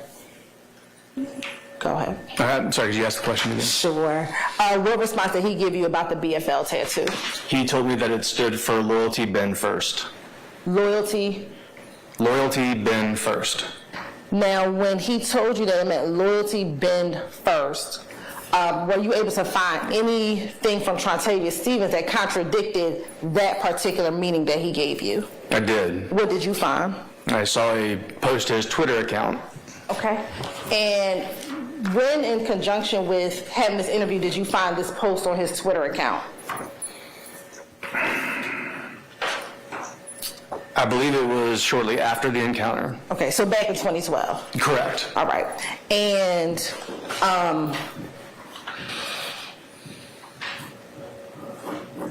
you said it was on his Twitter account. What do you call his Twitter name was back in 2012? It was, I believe the account name was Bloody Slug Slat. He had a vanity name of Slug 5 Much, I believe at that time also. And you're on permission to approach? I'm showing you what I've already given to defense counsel is 19W.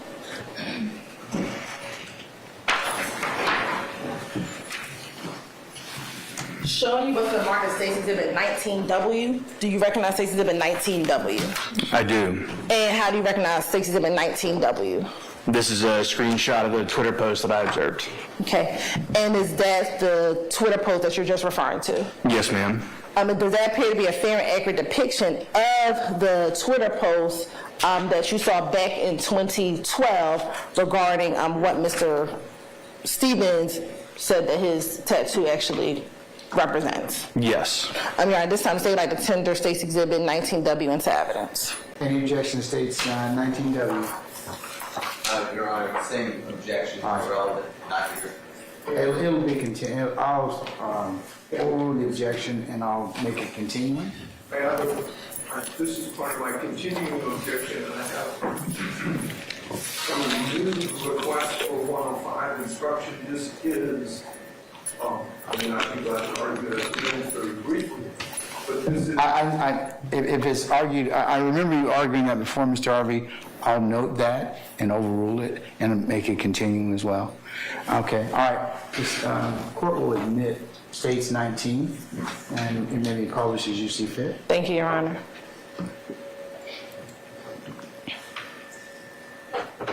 Now, is this the post that you were referencing? It is. And if you can, is your screen on to the right of you? No, it is not. Okay. If you can see, and if you need that stick, you can also use that stick. Just indicate where that BFL tattoo is. Oh, so the BFL tattoo is across his throat.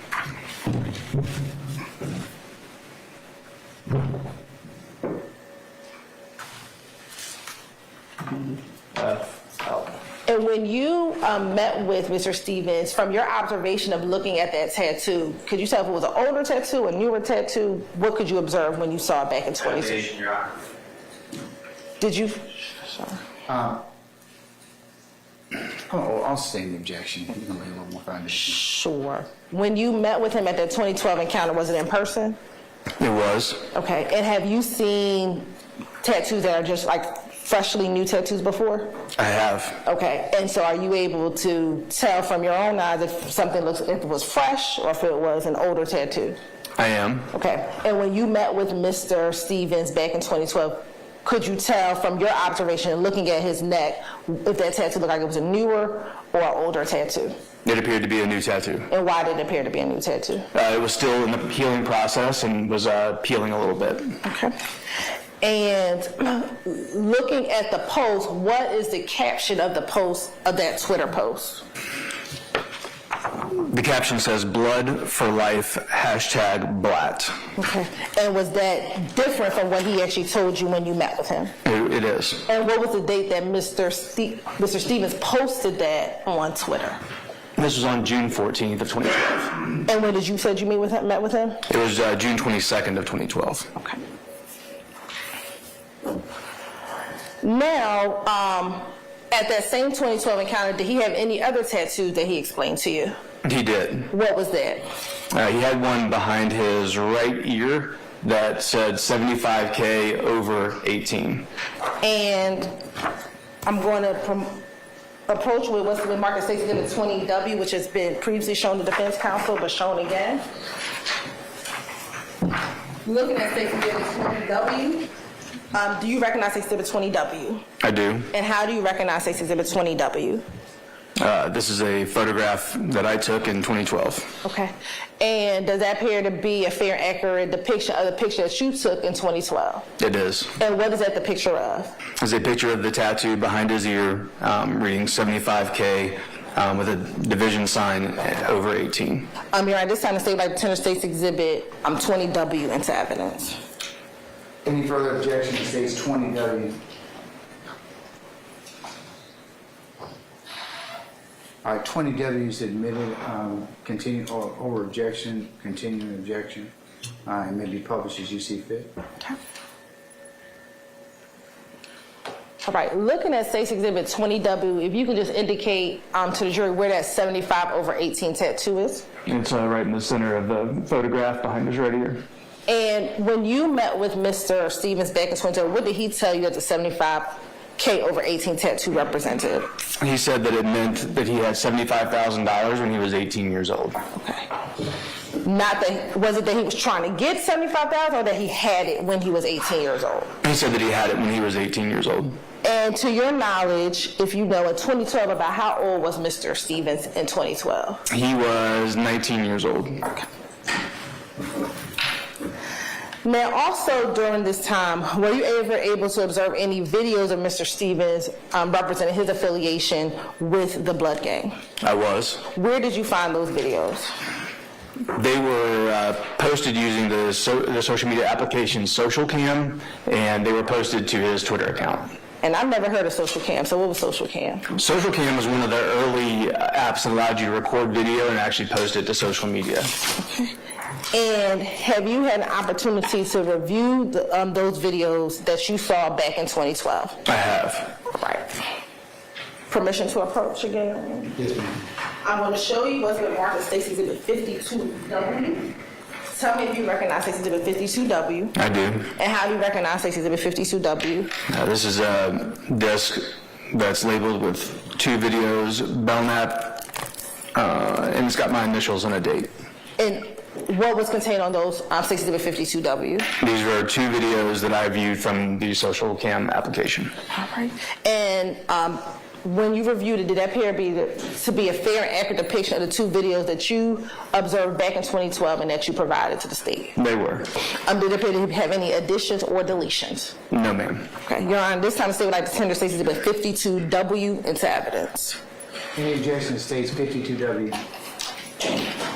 Same objection, Your Honor. Yeah, Mr. Williams.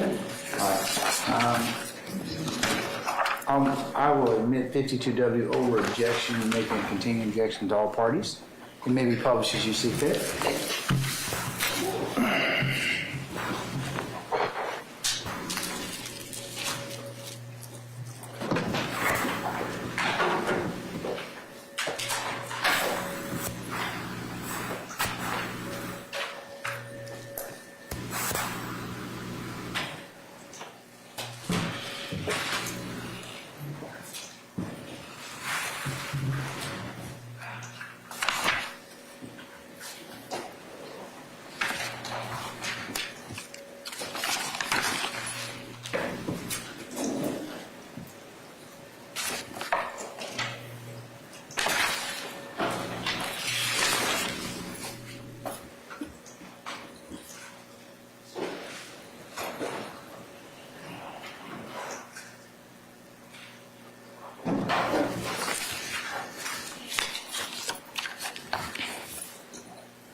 Your person's on the phone. Yes, ma'am.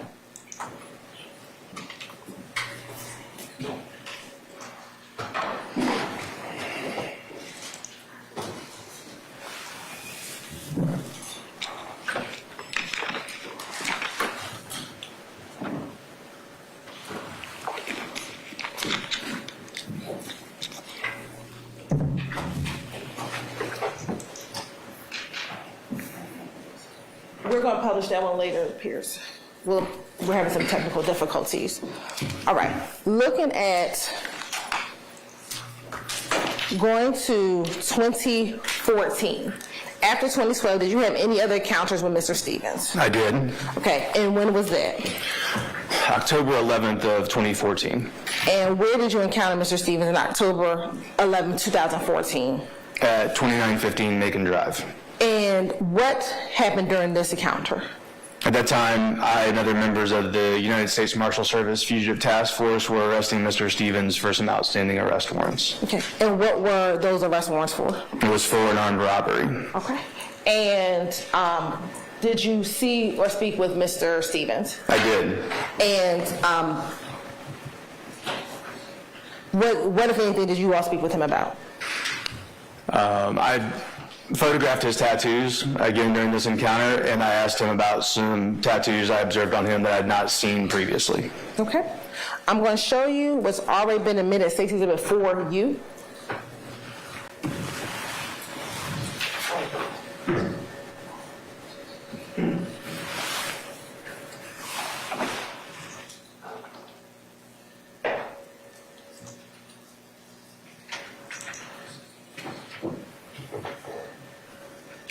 Looking at what's already been admitted, State's Exhibit 4U, do you recognize State's Exhibit 4U? I do. How do you recognize State's Exhibit 4U?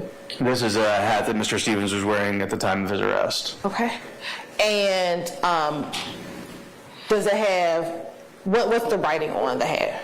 It says Bompton. Okay.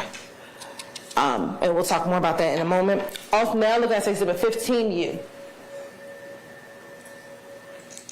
Do you recognize Exhibit 15U? I do. And how do you recognize Exhibit 15U? It's a red bandana that Mr. Stevens had on his person during his arrest. Okay. Now, looking at this bandana, to your knowledge, do you remember, was there any other writing on that bandana?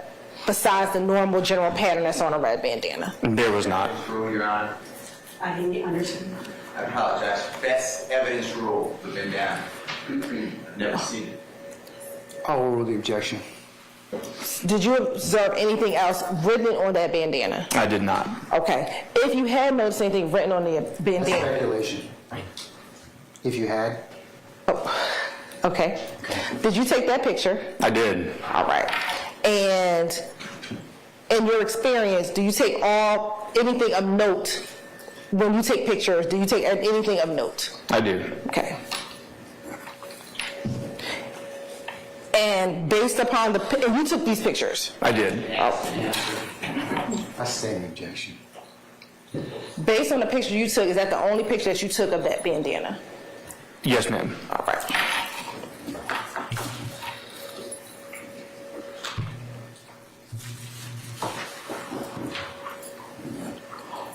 Was there anything in your encounter with Mr. Stevens on that day, October 11, 2014, that you observed that would indicate that either the bandana or that hat was merch or merchandise from a concert? There was not.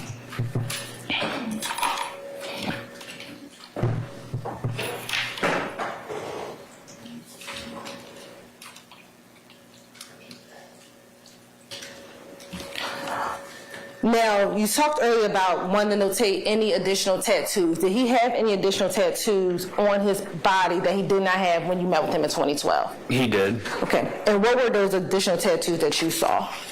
There were quite a few new tattoos, but two that I took note of. One was on his hands, or across the back of both hands, and one was on his left side, on his rib cage. Okay. And I'm going to show you what's already been admitted. First, it says Exhibit 2U. Looking at Stacey's Exhibit 2U, do you recognize Exhibit 2U? I do. And how do you recognize Exhibit 2U? This is a photograph that I took. Okay. And was that one of the newer tattoos that you had saw on his body? It is. All right. Now looking at Stacey's Exhibit 3U. Looking at Exhibit 3U, do you recognize Exhibit 3U? I do. How do you recognize Exhibit 3U? That's another photograph that I took. And what's it contained on that tattoo? It says, "Can't fight fate." Okay. And again, looking at that, you said "can't fight fate." Is the C replaced with a K? It is. All right. And looking at Stacey's Exhibit 7U, do you recognize Stacey's Exhibit 7U? I do. How do you recognize Stacey's Exhibit 7U? These are photographs of Mr. Stevens' tattoos. Okay. And are those two separate photos? They are. In the one? Yes, ma'am. Okay. And are those the additional photos that you took back in 2014? These are not the photos that I took, but they are the tattoos that I observed. Excuse me, thank you. And what are from this 7U picture, what are the two pictures, what are the tattoos that you observed back in 2014? They read across the hands from right to left, Cleveland Ave, and Rock Crew across the fingers. All right. And now I want to show you what's been admitted, Exhibit 8U and 8UB. Particularly looking at the tattoo with the snake. Did you see those tattoos back in 2014? I did not. Okay. Now, going back to State's Exhibit 2U,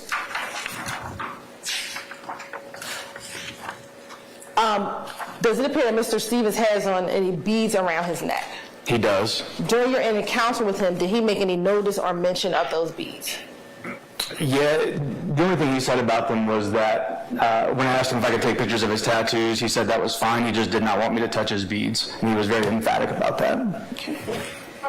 Now, during your interaction with Mr. Stevens back in 2012 or in 2014, did he admit any gang membership to you? He did. And what gang did he admit that he was a member of? Yeah, he admitted that he was a member of Rock Crew. Okay. And did he say he was a member of any other gang or associated with any other gang? He did. Overruled. And what gang was that? That That was YSL. And what did he tell you that YSL stood for? I asked him about YSL meaning Young Slime Life, and You may, sir. You may. so I asked him about YSL meaning Young Slime Life, and he said that it had meant that, but that they had started saying that it stood for Young Successful Lifestyle once Mr. Williams had started achieving some fame. Okay. And when did he give you that explanation? Was that in 2012 or 2014? That was in 2014. All right. Now, during your time as an investigator in the gang unit, have you heard of an individual by the name of Jeffery Williams? I have. And are you aware of any nicknames that he goes by? I am. And what is that? Young Thug. And around what year did you first hear about Mr. Williams? I believe in 2010. Okay. And during that time, were you aware of Mr. Williams was a member of or associated with Rock Crew? I was. Okay.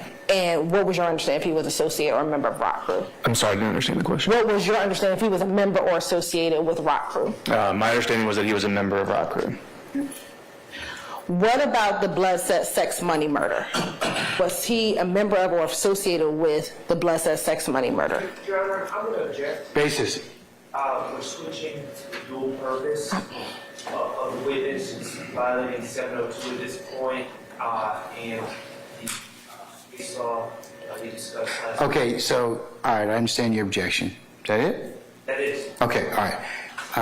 Are you still within the purview of stage one? Yes, I'm still on stage Overruled. one. Overruled, sir. Go ahead.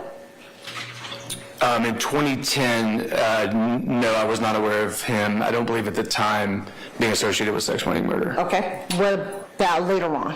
About 2012, 2014? Yes, ma'am. All right. And what about Young Slime Life? In 2010, I was not aware of him associating with Young Slime Life. What about 2012, 2014? By 2013, yes, 2013, I would have known that he was associated with YSL. Okay. And during that time, did you learn if Mr. Williams had any social media accounts? I did. What social media accounts were you aware of? He had a Twitter account and kind of a blogger account. And when you say a blogger account, what do you mean? It was a little different than a social media account. It was more of a running blog. Okay. And was that on a certain site? It was. What was that? It was on Tumblr. And for Twitter, did you know what his vanity name was? I did. What was that? And that was Young Thug. And was there any particular vanity name about the Tumblr kind of blogger site? Yes, that was Young Thug World. Okay. And on Mr. Williams' social media accounts, did you observe any kind of Twitter or tweets from his Twitter account? I did. Okay. And in the course of looking at his Twitter account, did you see Mr. Williams make any reference to either his affiliation with Rock Crew or his affiliation with the Blood, specifically SMM? I did.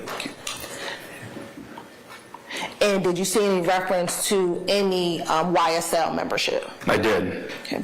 And have you had the opportunity to see and look at those tweets and pictures from the Twitter account associated with Young Thug? I have.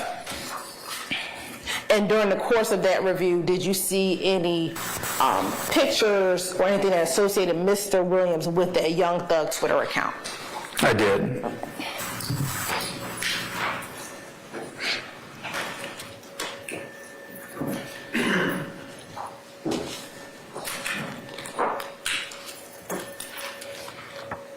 I'm going to first show you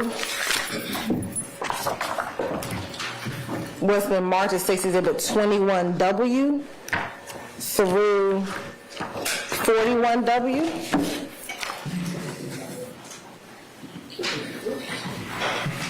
Look at 21W and 40W, which has been previously given to defense counsel, and let me know if you recognize 21W through 40W.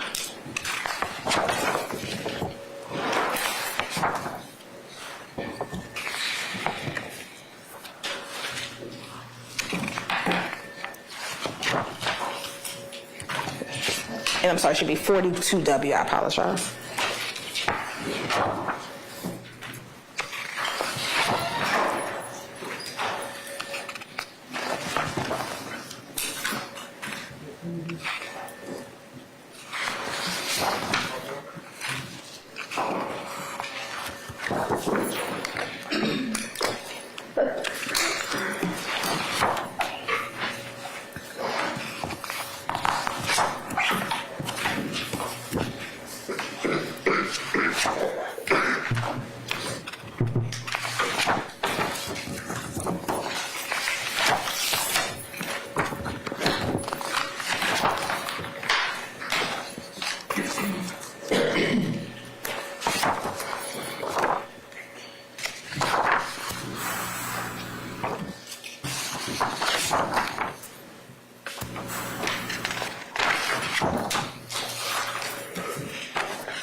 Before we get started, or continue, I should say, might be best to break in from lunch at this point in time? Sure.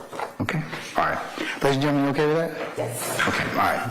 All right, so, ladies and gentlemen, go ahead and recess for lunch. The time is almost, say, 12:35.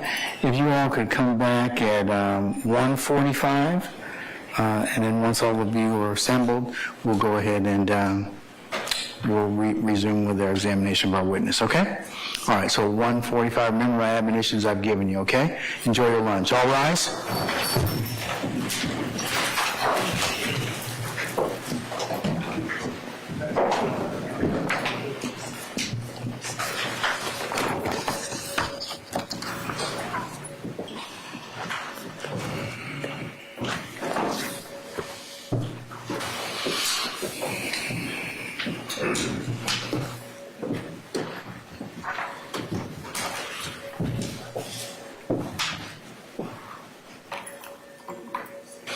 All right, ladies and gentlemen, please be seated.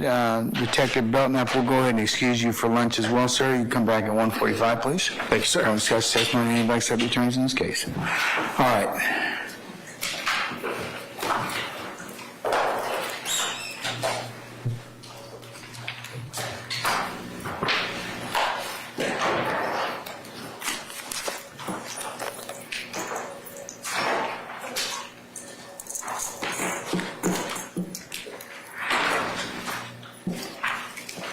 All right, ladies and gentlemen, we'll be in recess until 1:45, and we'll see you all back then, and we'll get started. Okay? We're in recess. Thank you, Your Honor. All right. Dean will be down. Dean will pick you up.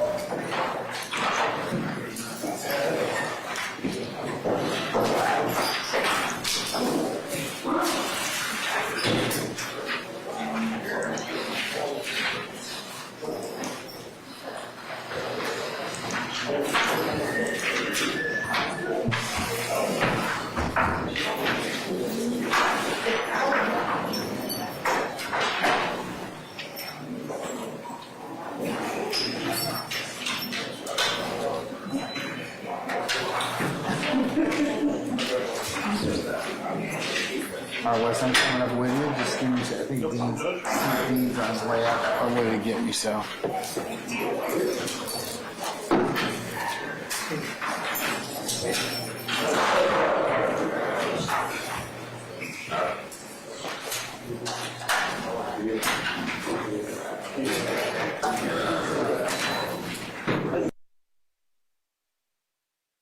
Hey there, I'm Jesse Weber, and thanks for watching the Young Thug trial here at Law&Crime, where we bring you live coverage of high-profile trials and individuals accused of committing some pretty terrible crimes. I'll tell you one thing, it's a stark reminder that the world isn't always the safest place. Well, that is why I want to shine a light on this week's trial coverage sponsor, Morgan & Morgan.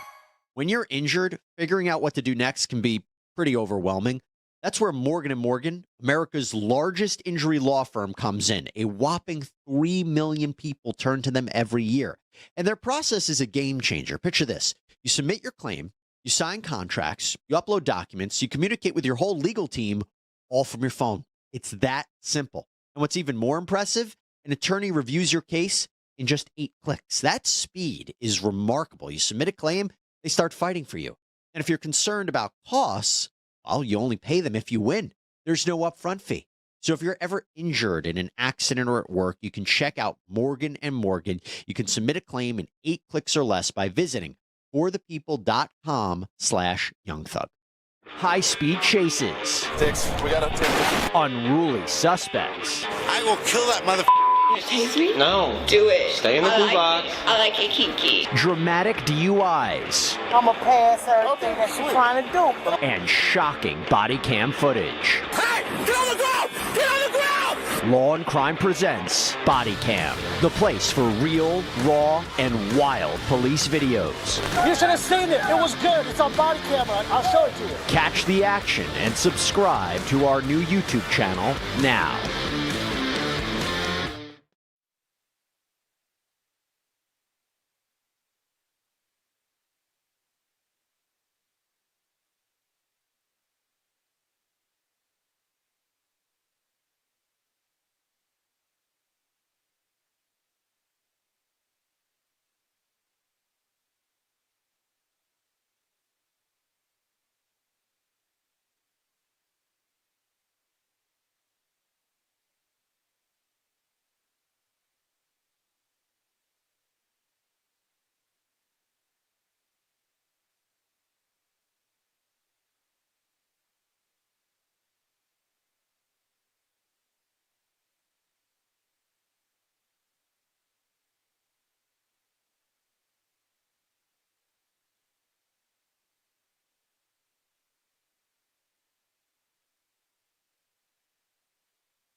Jurors back, sign in. Yes, sir.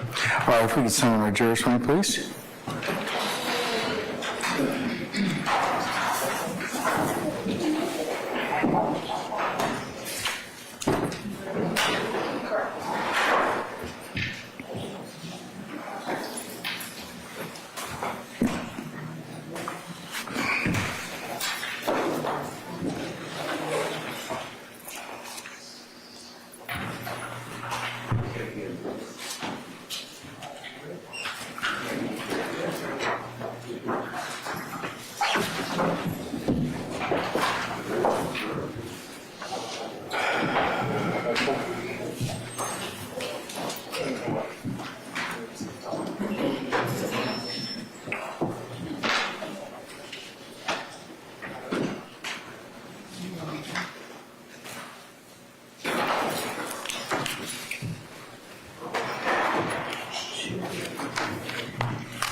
All right, ladies and gentlemen, please be seated.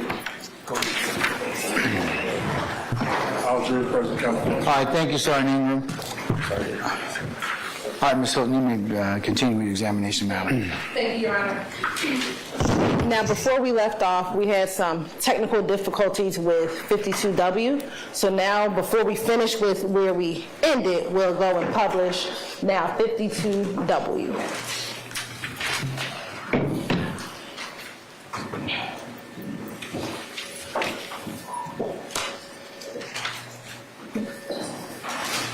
Can we get entrance into the Zoom?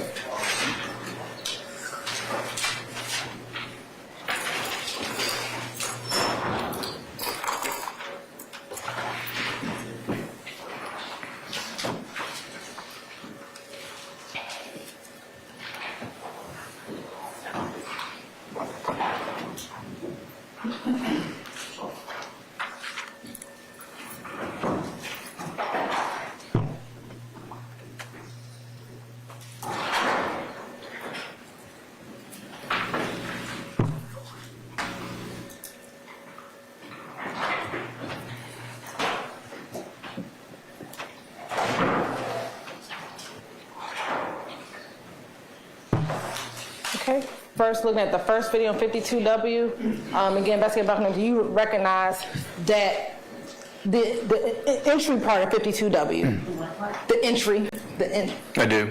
okay, all right, go ahead and play.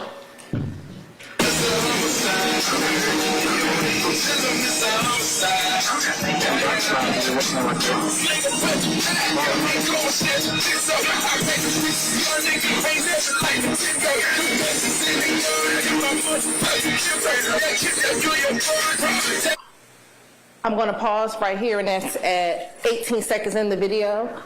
Who's the person who's captured on the video? Chontavia Stevens. All right, and we'll talk. There was some writing on the video. Did you put that writing on there? I did not. Was that writing a part of the video when you first saw it and when you downloaded it? It was. Okay.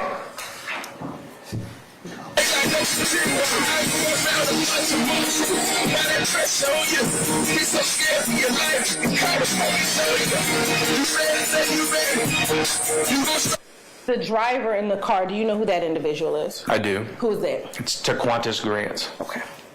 And is he associated with any gang? He is. What gang is that? With the ABG, What's ABG? Atlanta Blood Gang, Okay. or anybody get it. Thank you.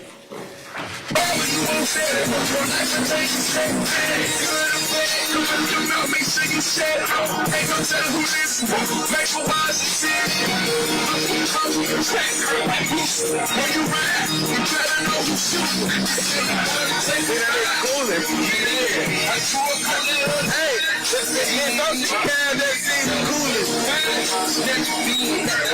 was young Cooley right now. The social band that see Cooley in the line. I just had him in the line.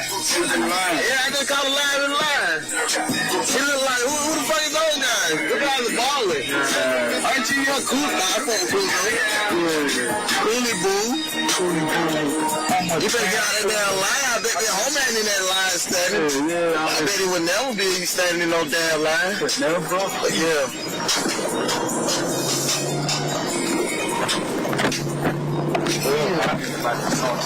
Hell, we just see Cooley standing in line.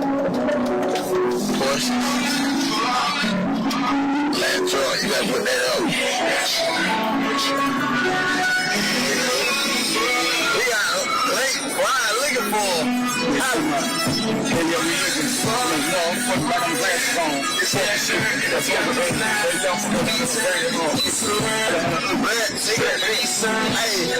Where that little red room at? You got that little red push on. You got the red Louis on. And that red Gucci on. You got that red OK bag. I got that red OK swag. Me and him black. Me and him black. SMM black. Black, nigga. That's enough so bad. Don't get too. Okay. So within that, do they make a mention of SMM? They do. And what about black? They do. All right, we'll talk about that in a moment. The next video. Which is? 52W video 2.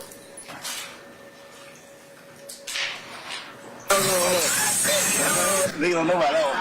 Hey, man. Hey, for what? Girl, you better pay for this. She done turned your phone for 2 cents and I don't feel like with the same. So it's hundreds on homies on homies. Hey, homies. What it be like? Hey, hey, go ahead. Okay.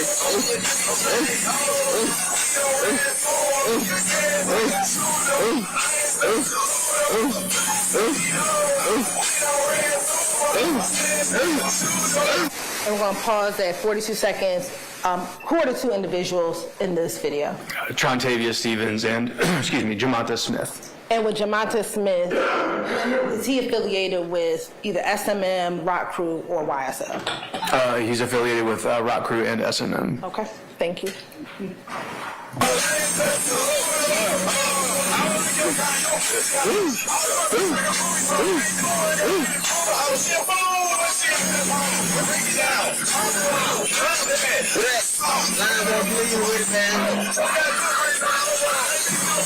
First that my motherfucking blood, homie.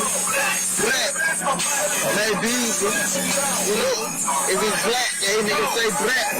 Real niggas say black, blood niggas say black. I'm trying to catch up a little bro. Hold up. Yeah, you y'all up when you get through. Who should it not? When they get through.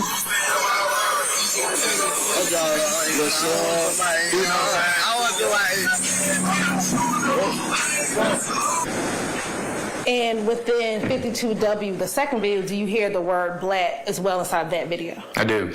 And again, for the jury, when did you pull these 2 videos?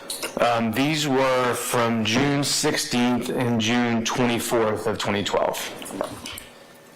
Now, thank you. Now, going back to State's exhibits 21W through 42W, did you have the opportunity to review those before the break? I did. And did those appear to be fair and accurate representation of tweets from the account of Young Thug? They do. All right. And have you seen those tweets before? I have. Okay. Your Honor, this time say like Tennessee exhibit 21W through 42W into evidence. Objection, Your Honor, relevance. Also 43, character. Okay, all bases are overruled. No continuing objection, and then be published as you admit them over objection, and then be published as you see fit. Thank you, Your Honor. Next, I'm going to present you with 3 different groups. First, 43 and 44W, 45W and 45WA, and 46W through 50W. Once you review, let me know when you're finished. And these have also been previously shown to the defense counsel.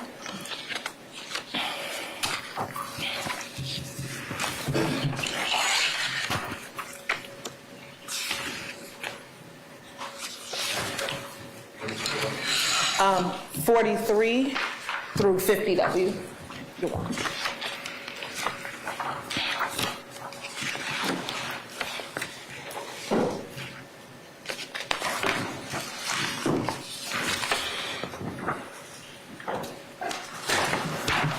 I've reviewed them. Okay.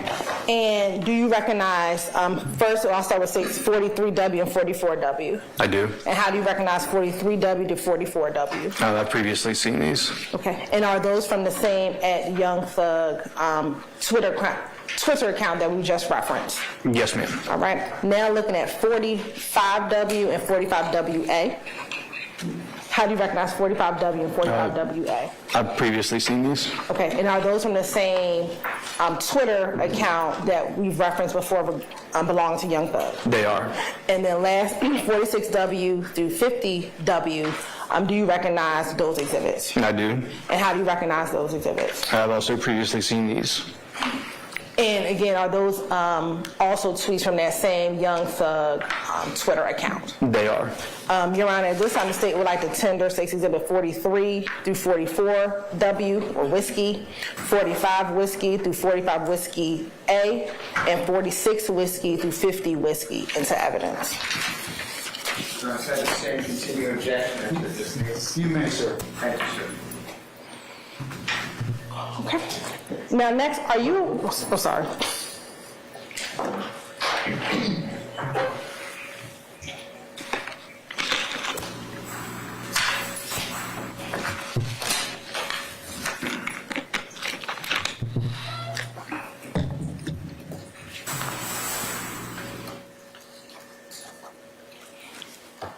Okay, the court will admit states 43, 44 whiskey, 45 whiskey, and 45 whiskey alpha through 45 whiskey alpha, and 46 whiskey through 50 whiskey. Thank you, Your Honor. And then it publishes you see fit. Thank you. And I'll still mark it continued objection. I didn't hear the last. I said I'll mark. I said I'll note that there's a continued objection as to the aforementioned exhibits the court's just admitted. Now, are you aware if Mr. Williams had an Instagram social media account? I am. And are you familiar with his vanity name was on Instagram? I am. And what was his vanity name? So the handle is Thugger1. And have you seen images of Mr. Williams from his social media account? I have. And have you had the opportunity to see Instagram returns from that Thugger1 social media account? I have. And have you seen Instagram both posts from both the public site as well as from the search warrant return? Yes, ma'am. Permission to approach? You may. That's it. Well, W, I'm showing you what's been marked as 56W. Tell me if you recognize 56W. I do. How do you recognize Stacy's exhibit 56W? And there's a photograph I've previously seen. Okay. And where did you previously see that? This was in the Instagram search warrant return. Okay. And does that appear to be a fair and accurate depiction of an image that you've seen from the Thugger1 Instagram search warrant return? It is. Your Honor, at this time, the state would like to tender Stacy's exhibit 56W into evidence. All right. Any further objections? States 56 whiskey. Same objection, sir. All right. So I'll admit it over objection. Continuing objection. It may be published as you see fit. Thank you, Your Honor.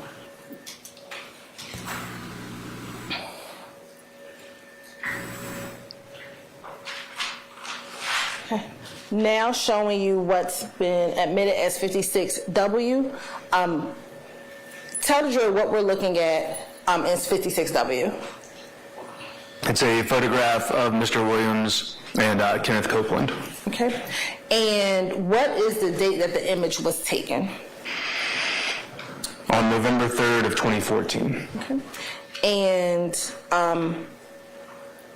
when you go down, is there a text? There is. And what does the text say? It mentions an account at Woody372, and it says, "Are loved by me, photo by at MPA Duke 1. And do you know the Instagram handle? Are you familiar with the Instagram handle Woody372? I am. And how are you familiar with that Instagram handle? That belongs to Kenneth Copeland. And are you familiar with the Instagram handle of MPA Duke 1? I am. How are you familiar with that Instagram handle? That belongs to Martinez Arnold. Okay.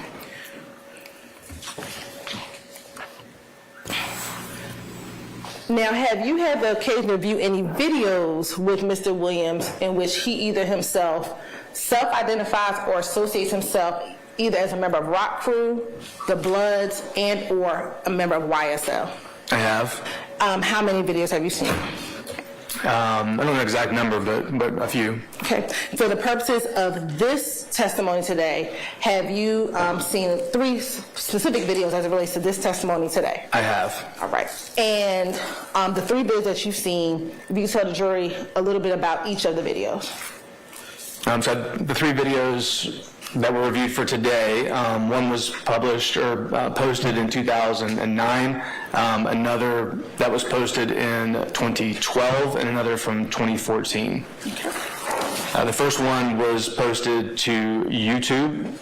Actually, the first 2 were posted to YouTube. The third was from an account called Mixtape Kitchen, and that was viewed on a website called World Star Hip Hop. And have you had the opportunity to view those videos yourself in preparation for your testimony today? I have. And in viewing those videos, did you see images of Jeffery Williams in those videos? I did. And based upon the videos that you've seen, did it appear to be any additions or deletions from either the YouTube accounts or from the World Star video account that you viewed? No. You have permission to approach again. You may. I'm going to show you first what's been marked as 53W and 53WA, 54W, and 55W, and tell me if you recognize those exhibits. And these exhibits have been previously shown to defense counsel.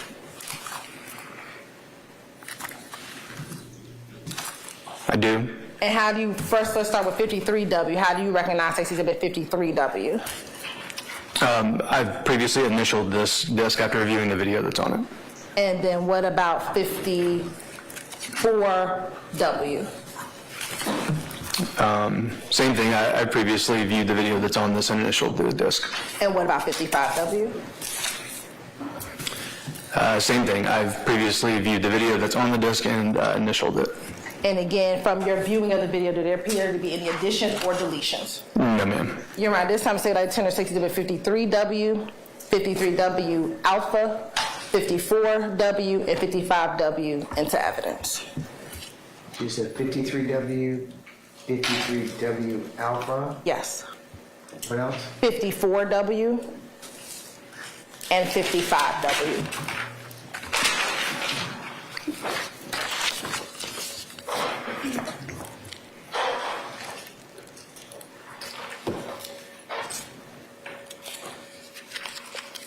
Any objections to states 53 whiskey, 53 whiskey alpha, 54 whiskey, and 54 whiskey and 55 whiskey that otherwise have not been tendered? They were not, What's your objection, sir? they were not a part of the original objections that we made. The objections are exactly the same. They just weren't available. Would you like me to adopt them, or? Okay, I'll adopt those, and it'll be a continuing objection. Any further objection? 403, 404A count. Okay, overruled. I'll note. I'll make it a continuing objection. I'll admit them over to objection. They may be published as you see fit. States 53 whiskey, 53 whiskey alpha, 54 whiskey, and 55 whiskey. Thank you, Your Honor. And at this time, phase 1 is concluded. All right. ladies and gentlemen, we're going to take just maybe about 5-10 minutes, and then we'll come back and we'll continue at this point in time, okay? All right, so with that, ladies and gentlemen, we're going to recess about 10 minutes, all right? All rise.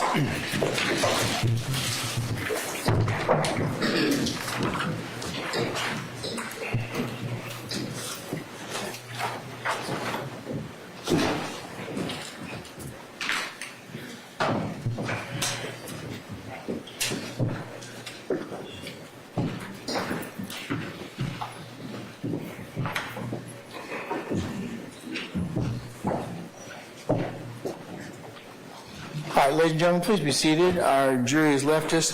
Detective Bennett will see you in 10 minutes, okay? Sir. Thank you, sir. We're in recess.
And recall Detective Belknap, please.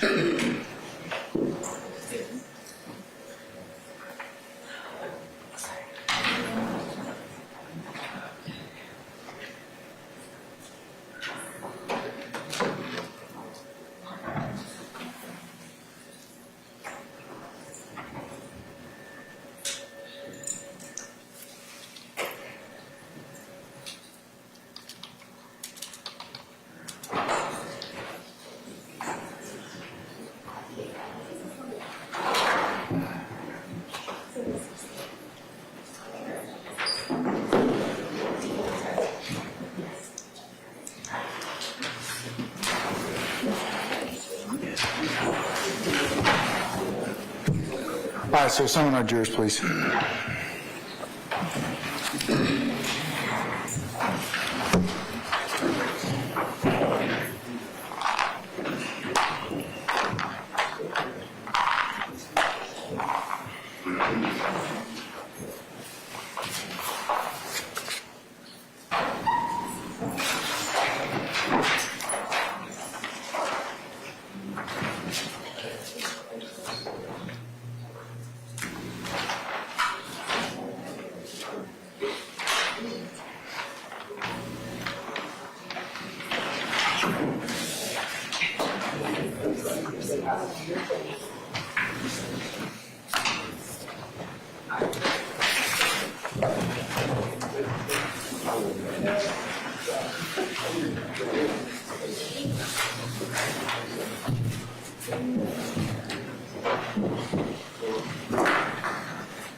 All right, ladies and gentlemen, please be seated.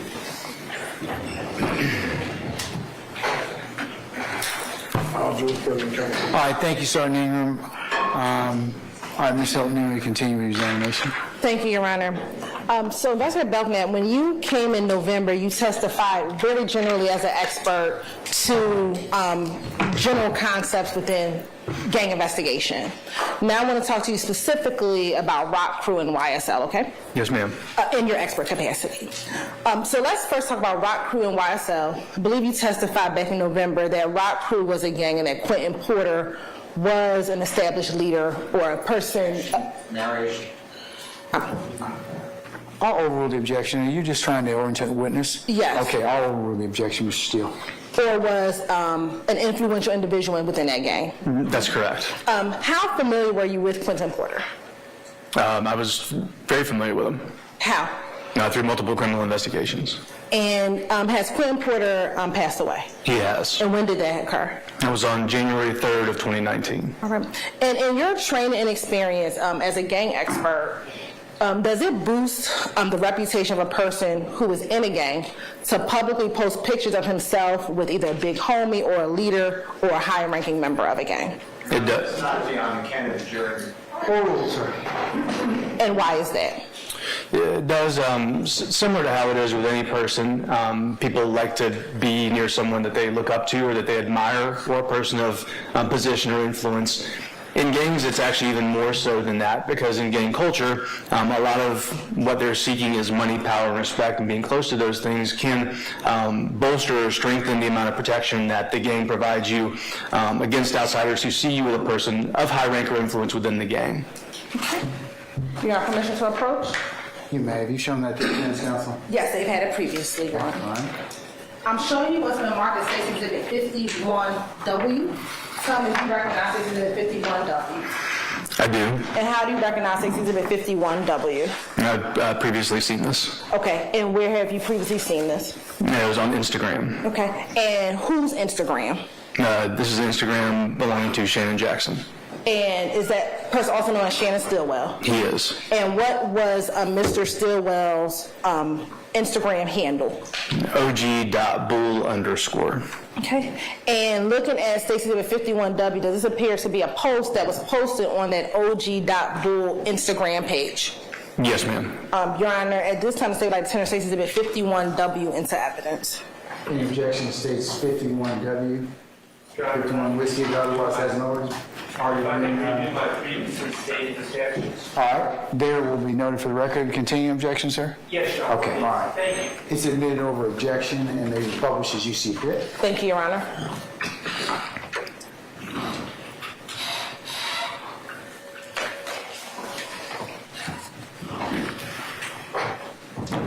Looking at State's Exhibit 51W, is that the Instagram post or Instagram page of OG.Bull? Yes, it is. And what is the date that this picture was posted? December 31st of 2019. And is there a caption on this picture? There is. And what is the caption? It says, "Long live Boo, hashtag Happy New Year." And is there an image? There is. And what is contained in that image? There's a photograph of Quentin Porter on the left with Shannon Jackson on the right. All right. Now, we talked earlier about Mr. Williams being a part of ROC Crew. I'm going to publish to you now what has been already admitted as 54W.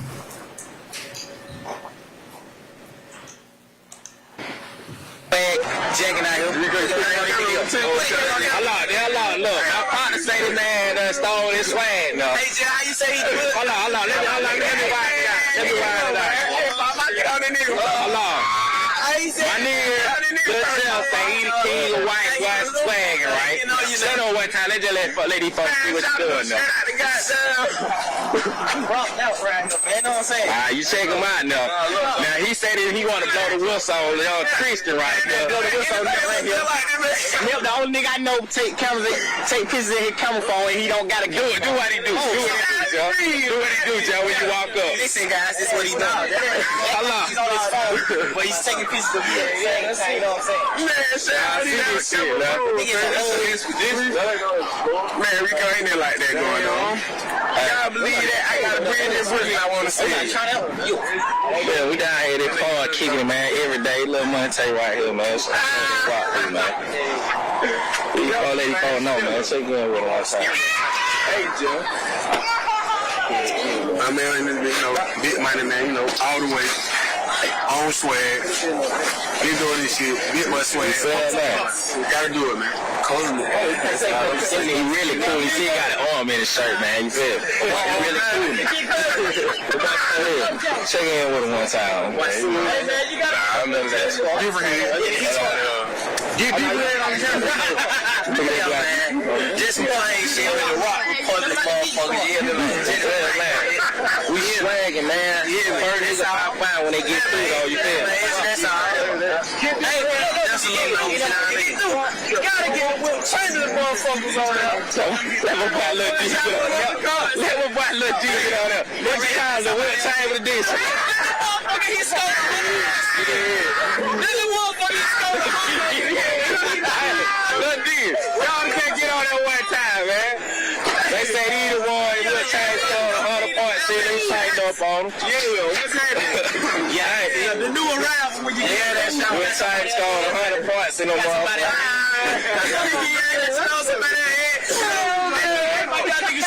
He went ball with his, so he slowed I look up these little kid right quick.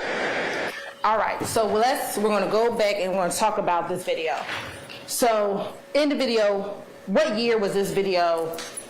Based upon what you viewed on YouTube, what year was this video taken? In 2009. All right. And where are they at in this video? This is the Cleveland Avenue Park. I believe the address is 27 Cleveland Avenue.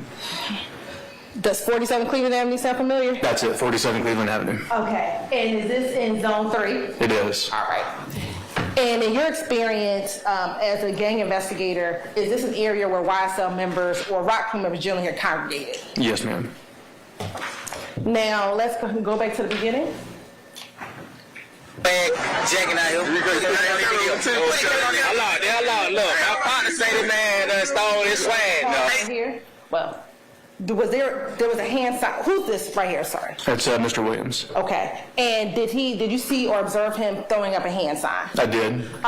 In your knowledge, training, experience, what Do you know what that hand sign is or what that hand sign represents? I do. And what is that? It's a hand sign used by Bloods. That's generally specifically East Side Bloods. Okay. And continue. Hey, Jay, how you say he do it? Hold on. Let me ride it out. Hold on. My nigga, good self say he the king of white swagger, right? Shut up one time. Let's just let these folks see what you're doing now. Rock out right now, man. You know what I'm saying? You shaking my leg, checking out here. Hold on. Look, my partner say this man done stole his swag, though. Hey, Jay, how you say he do it? Let me ride it out. My nigga, good self say he the king of white swagger, right? Shut up one time. Let's just let these folks see what you're doing now. Rock out right now, man. You know what I'm saying? You shaking my... And is that him pulling up that same symbol again? It is. All right. I know. Now he said that he want to blow the whistle on Christian right now. Blow the whistle right here. Do you know who that is? I do. Who is that? That is Christian McMiller. And to your knowledge, is Christian McMiller associated with Rock Crew and or YSL? Yes, both. Both. And is Mr. McMiller still living with us today? He is not. When did he? Do you know when he passed away? I do, and it was last year, although I don't remember the exact date off the top of my head. 2022 or 2023? I'm sorry, 2022. All right. And as it relates to Mr. McMiller, do you know how he passed? I do. How? He was shot and killed. Okay. Was he with anyone? He was. Who? Darius Ford. All right. We can continue. The only nigga I know take pictures in his camera phone and he don't gotta do it. Do what he do. Do what he do, Joe, when you walk up. Listen, guys, this is what he does. He's on his phone, but he's taking pictures of me at the same time, you know what I'm saying? Man, shout out to this shit, man. Man, we go in there like that going on. I gotta believe that. I gotta bring this with me. I wanna see it. Man, we down here, they part kicking, man, every day. Little Monte right here, man. Do you know who that is? I do. Who is that? That's Jamonta Smith. Right. Is that the same individual that was in the other video? Yes, ma'am. Okay. And do you see any gang identifiers on Mr. Smith within this video? I do. What is that? There's a red bandana tied to the right side of his pants. What's the significance of the red bandana being tied to the right side of his pants? If you remember, as we did... I'll sustain the objection. Your Honor, we haven't asked any specific questions as to this individual previously. I'll allow it then. I'll overrule the objection. You can go explain. Mr. Smith's wearing this red bandana tied to the right side of his pants, which is consistent with his claims of being a blood gang member. Okay.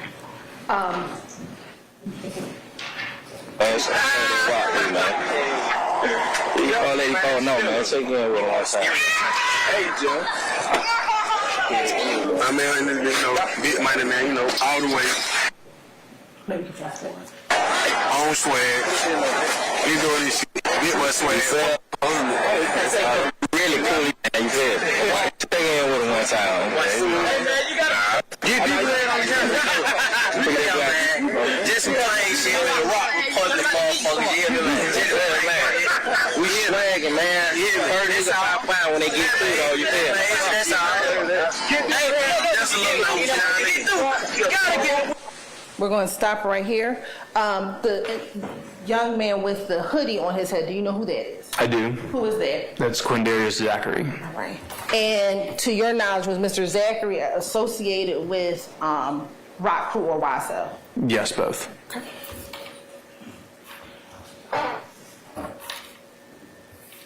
And there's some other individuals in this video. Are you familiar with any of those other individuals in the video? I am. Okay, how? From previous investigations. Do you know all of their names of the individuals that are in it? I don't. Okay. But so how do you know that they are part of other investigations? Several of them look familiar. One of them, I believe, sitting in the car. Also speculation. I stand as to form. Could That was you Mr. stand when you Matthews. object someone who's talking? That was Mr. Matthews. Objection. Thank you. You're right. He's in his expert capacity, can talk about his investigations. You just need to rephrase the question, though.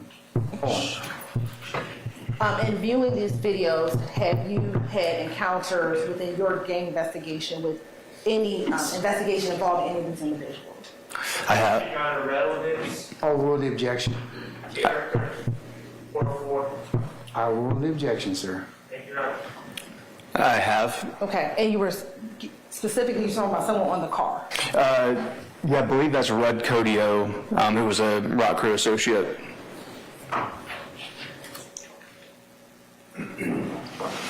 And again, this video is from back in 2009. It is. All right. Okay. Next, back in November, you spoke about specific gang hand signs. I want to first go back to State's Exhibit number 1, slide 70.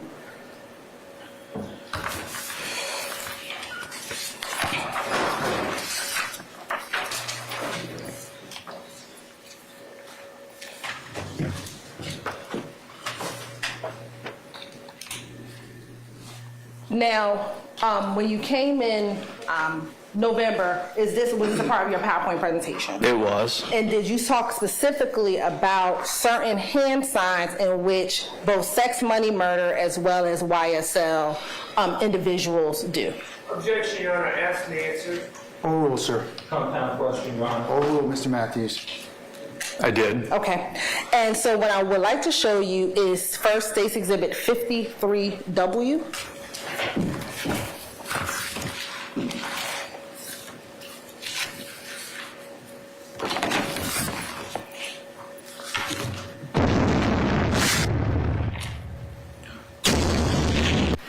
So pause right here. First, looking at State's Exhibit 53.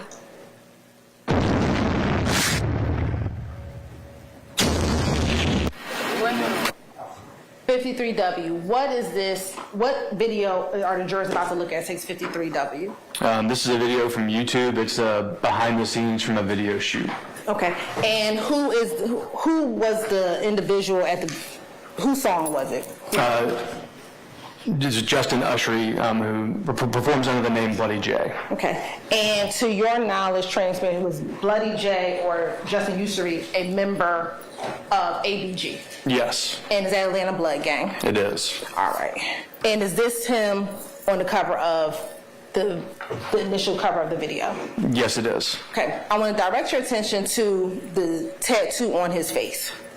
As a gang investigator, is there any significance of that particular type of tattoo on his face? He has a Boston Red Sox logo tattooed below his right eye, and as we've previously discussed, blood gang members will often tattoo this logo, and they associate their gang identifiers with the right side of their body, so it may be tattooed in a prominent place on the right side of the body. Okay. So I want to go to some key portions of the video. So first I want to go to 1 minute and 12 seconds within the video.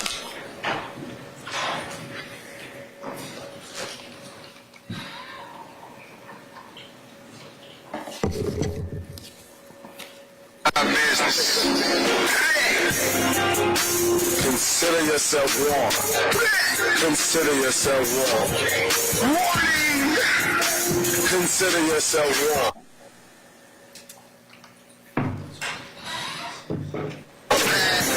Consider yourself warned. Arrest! Let's go. Oh, you see me that nigga? Jump already, man. Pause right here first. Your Honor, I'm going to object. Basis. I'm sorry? This is hearsay, it's relevant, and I propose to put on the record specific. I'm gonna overrule those two objections. If you have something else, you can come up here and tell me, but I'm gonna overrule the objection.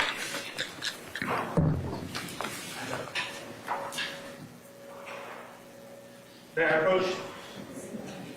Yes.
United States 53 whiskey. Thank you.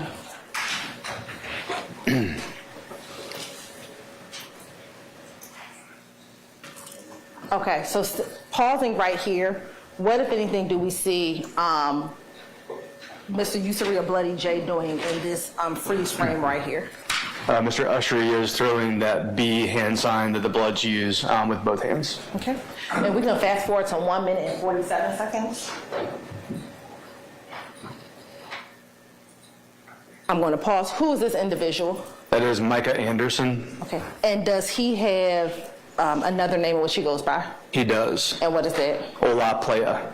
And is there any significance regarding the Ola Playa? That's a term for rank or position within sex, money, murder. All right. And is he holding up any gang signs? He is. And what are the gang signs that he's holding up right here? This is the 2 guns hand sign for sex, money, murder. All right. I'm going to go to 2 minutes and 1 second.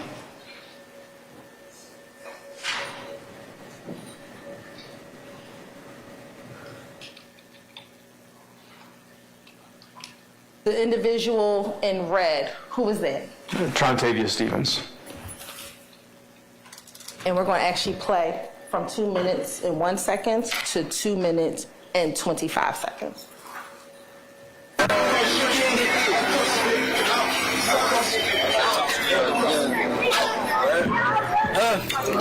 don't be sipping, boy.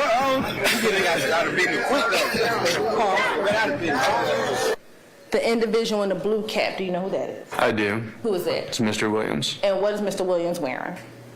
He's wearing a white and red shirt and a blue baseball hat. All right.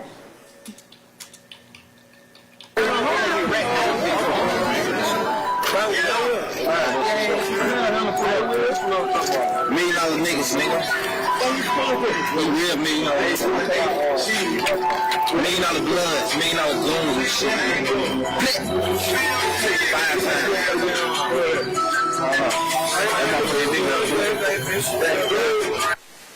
Okay.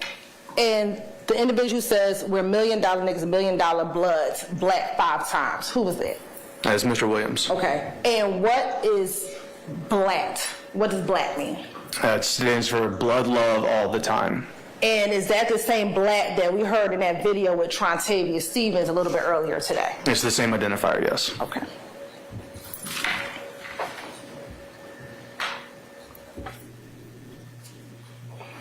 If we can play from 225 to 250. $1 million niggas, nigga. We real $1 million. $1 million bloods, $1 million goons and shit. 5 times.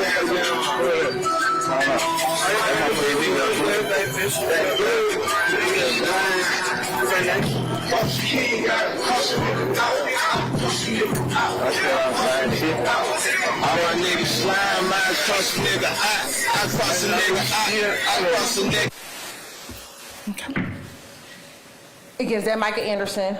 It is. All right. And do you hear them in the song talk about slime? I did. All right.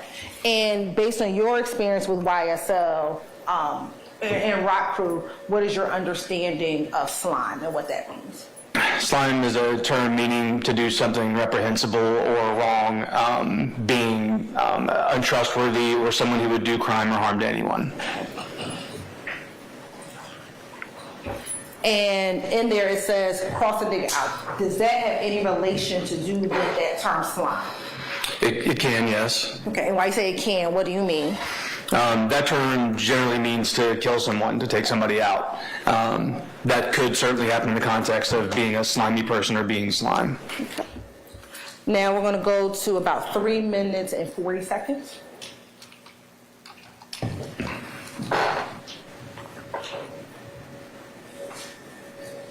And number 11 beats, we get the bells on. Count money till I pass out. Just pass out. The term, that's what they mad about.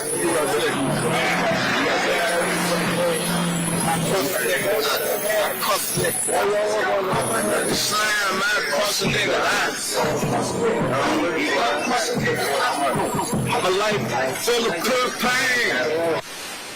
In that section, in that series, did you see any gang identifiers within that series? I did. And what did you see? The very beginning of it, Mr. Williams throws a hand sign. It's a C and a K for Crip Killer.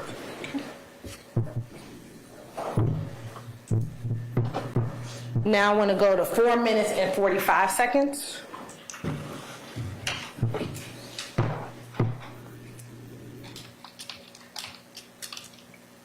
Nigga come up. I cross a nigga. Nigga slam, man. I cross a nigga out. I cross a nigga out. I cross a nigga out. Don't nothing be the trouble for the truth. Cross a nigga out. Cross a nigga out. Hey. I cross a nigga out. I cross a nigga out. Truthful. No tic-tac-toe. No love for these niggas. No S's and O's. Yes for the O's. Anybody get it? So you know how that go. For the cashes to go. And we're stopping at 5 minutes and 20 seconds. Within that gap, from 4:45 to 5:20, did you see either on the front end or in the back any gang symbols within that portion of the video? I did. Mr. Anderson, I believe, again, was throwing two B hand signs as well as the two guns. Now we're going to go all the way to 8 minutes and 24 seconds.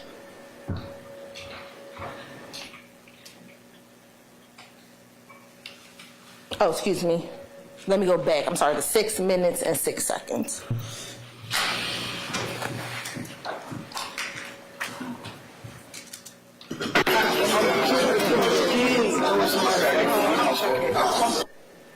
In the background, do you see Mr. Williams? I do. And do you see him putting up any gang signs? I do. What do you see him putting up? He's throwing that CK hand sign with both hands, and then he throws that B hand sign with each hand. Okay. Now let's go to 8 minutes and 24 seconds.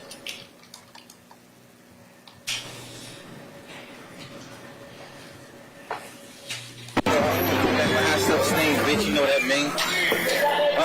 Turn up, though. Ain't no nothing but turn like big small. Tell them what it is, A1 ABG, A1 FBG, A1 ROB, bitch, you know what So let's okay, so he said A1 ABF, A1 AFB, and ROB. Does that have any significance to you as a gang investigator? So I believe he actually says A1 ABG, A1 FBG, and A1 ROB. Okay. So ABG would be Anybody Get It or Atlanta Blood Gang. FBG is for Free Band Gang, and ROB is for Raised On in Cleveland. But again, as they started associating with the Bloods, they stopped using the letter C in their initials and replaced it with a B. What? Now going to, if we're not there, 8 minutes and 52 seconds.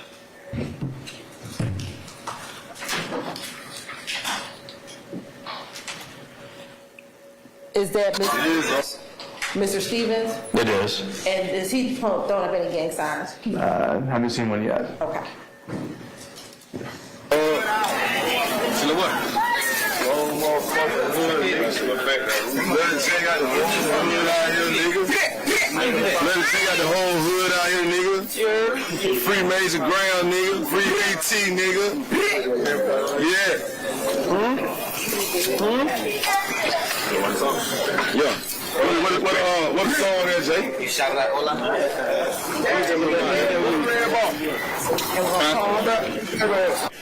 Do you see within this clip any gang identifiers being thrown up by any of the individuals in this video, this portion of the video? At the beginning of it, Trontavious Stevens throws a B, a 4, and an L for Blood for Life. Okay. Do you see any of the other symbols of Pistol Pete or any of those within this entire video, this section of the video? Yeah, there was at least one person who threw up the two guns hand sign.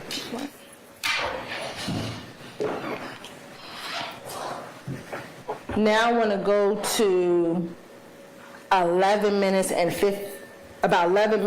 14 seconds.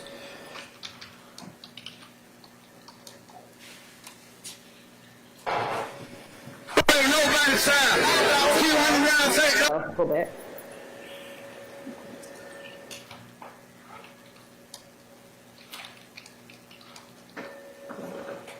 I'm playing nobody's side.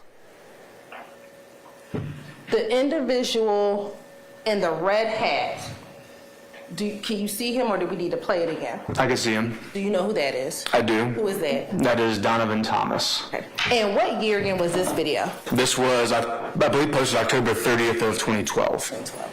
Right. And are you familiar with Donovan Thomas? I am. How are you familiar with Donovan Thomas? Through multiple investigations. Okay. And to your knowledge, was Donovan Thomas a member of ABG? He was not a member of ABG. What was he? Was he a member of a gang? He was. What gang was that? He was a member of Bird Gang. Okay.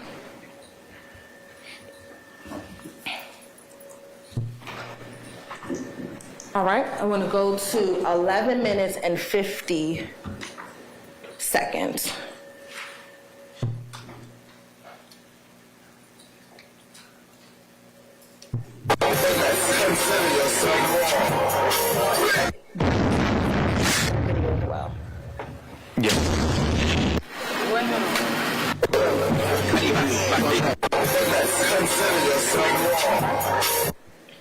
Now I'm going to go to 12 minutes and 16 seconds.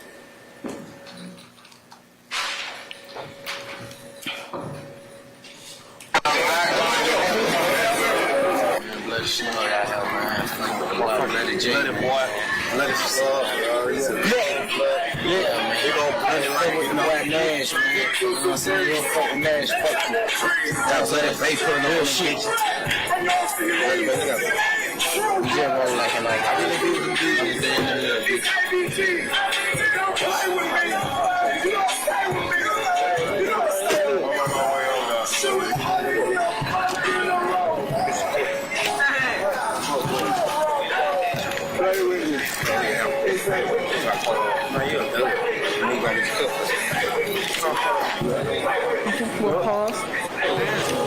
In the early part of that video, there was Trontavious Stevens, Mr. Williams. Did you know who that other individual was? I do. Who was that? That's Kenneth Norwood. Okay. And to your knowledge, you said Kenneth Norwood? Yes, ma'am. Is he associated with either Rock Crew, YSL, or ABG? No, with Rock Crew. With Rock Crew? Yes, ma'am. Okay. And then we'll go to the conclusion at 14:45.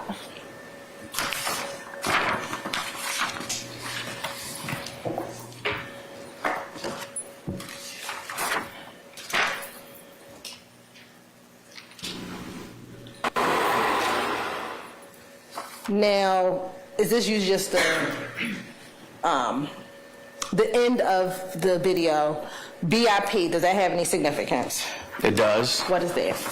Blood gang members will often memorialize deceased gang members by saying BIP instead of RIP, which means blood in peace. And did you see both BIPs and RIPs on the bottom half of that, those credits? I did. All right.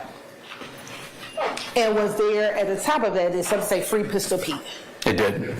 And who's Pistol Pete again? That's Peter Rollick. All right. Now I'm going to show you 53WA.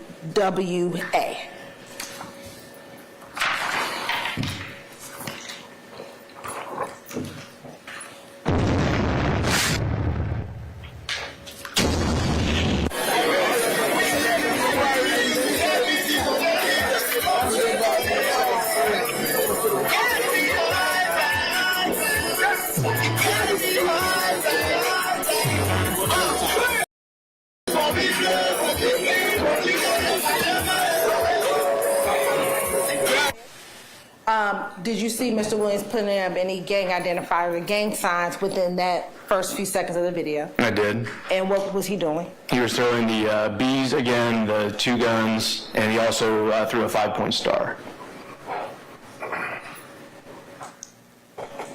Now I want to fast forward to 1 minute and 30 seconds.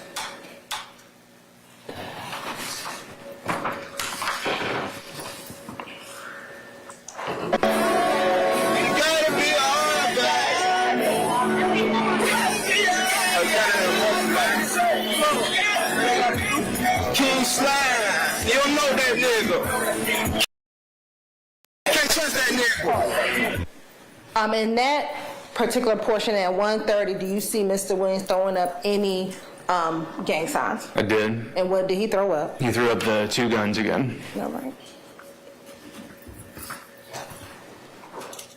And now we're going to go to 2 minutes and 9 seconds.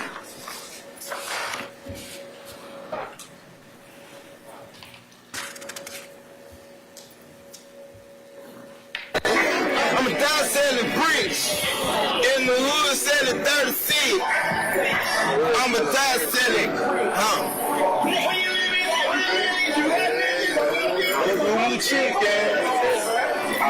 Gotta be hard, bro. Gotta be hard, bro. These niggas on me blood, but they can't because they got it out of them. Hey, yo, come up, son. Within that portion of it, do you see Mr. Williams putting up any gang signs? I did. And what did he put up? It looked like he threw the CK again at first, then the B, and then the 2 guns again.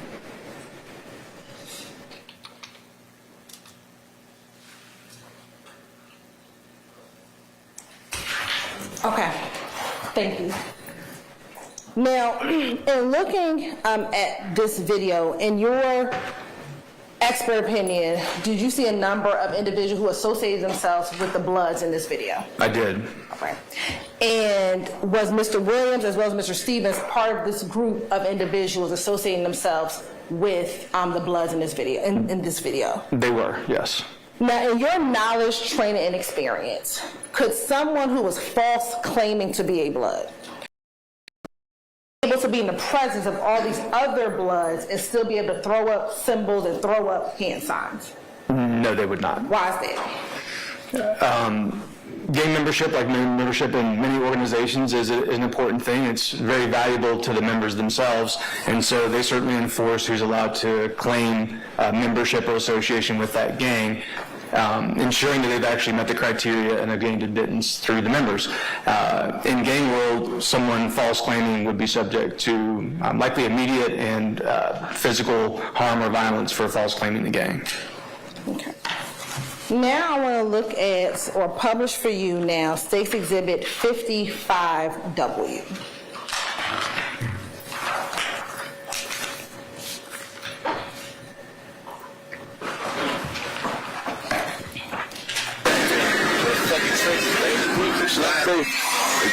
Look with the camera, got the pussy too.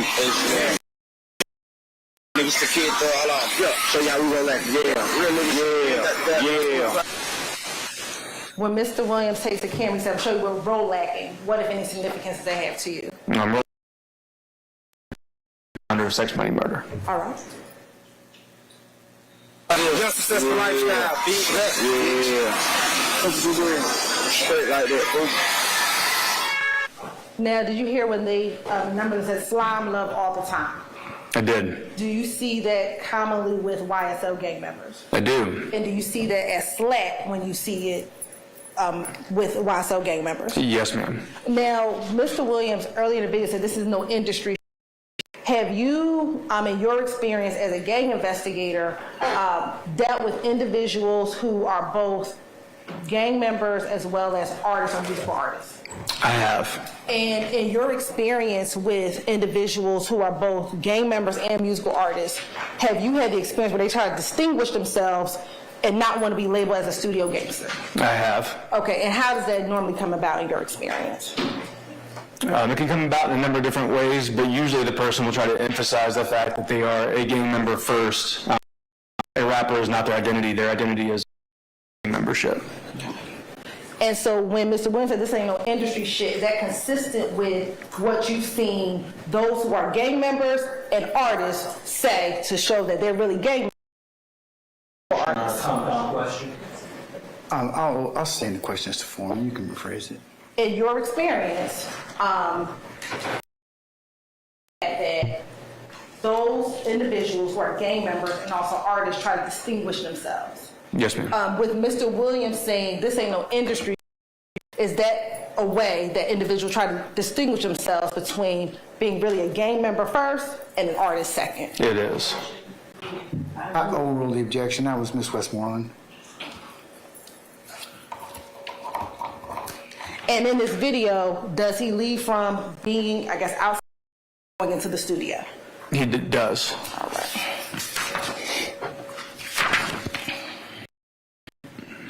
Now, when you were here in November, I want to go back to one of your other slides. This might have been slide 32, and Stacey exhibit number 1.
All right.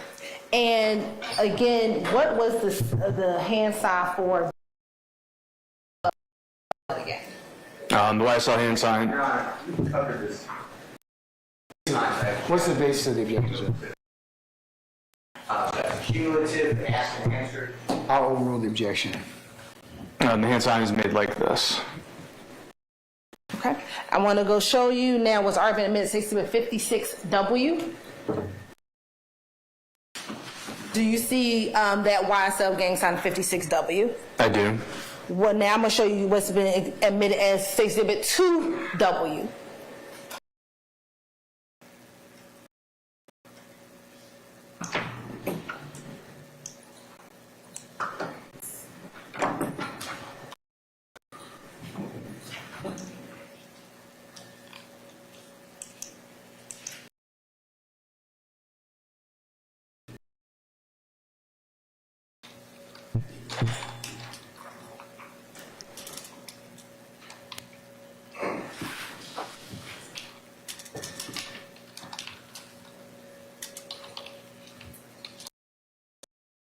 See that same YSL hand sign says exhibit 2W. I do.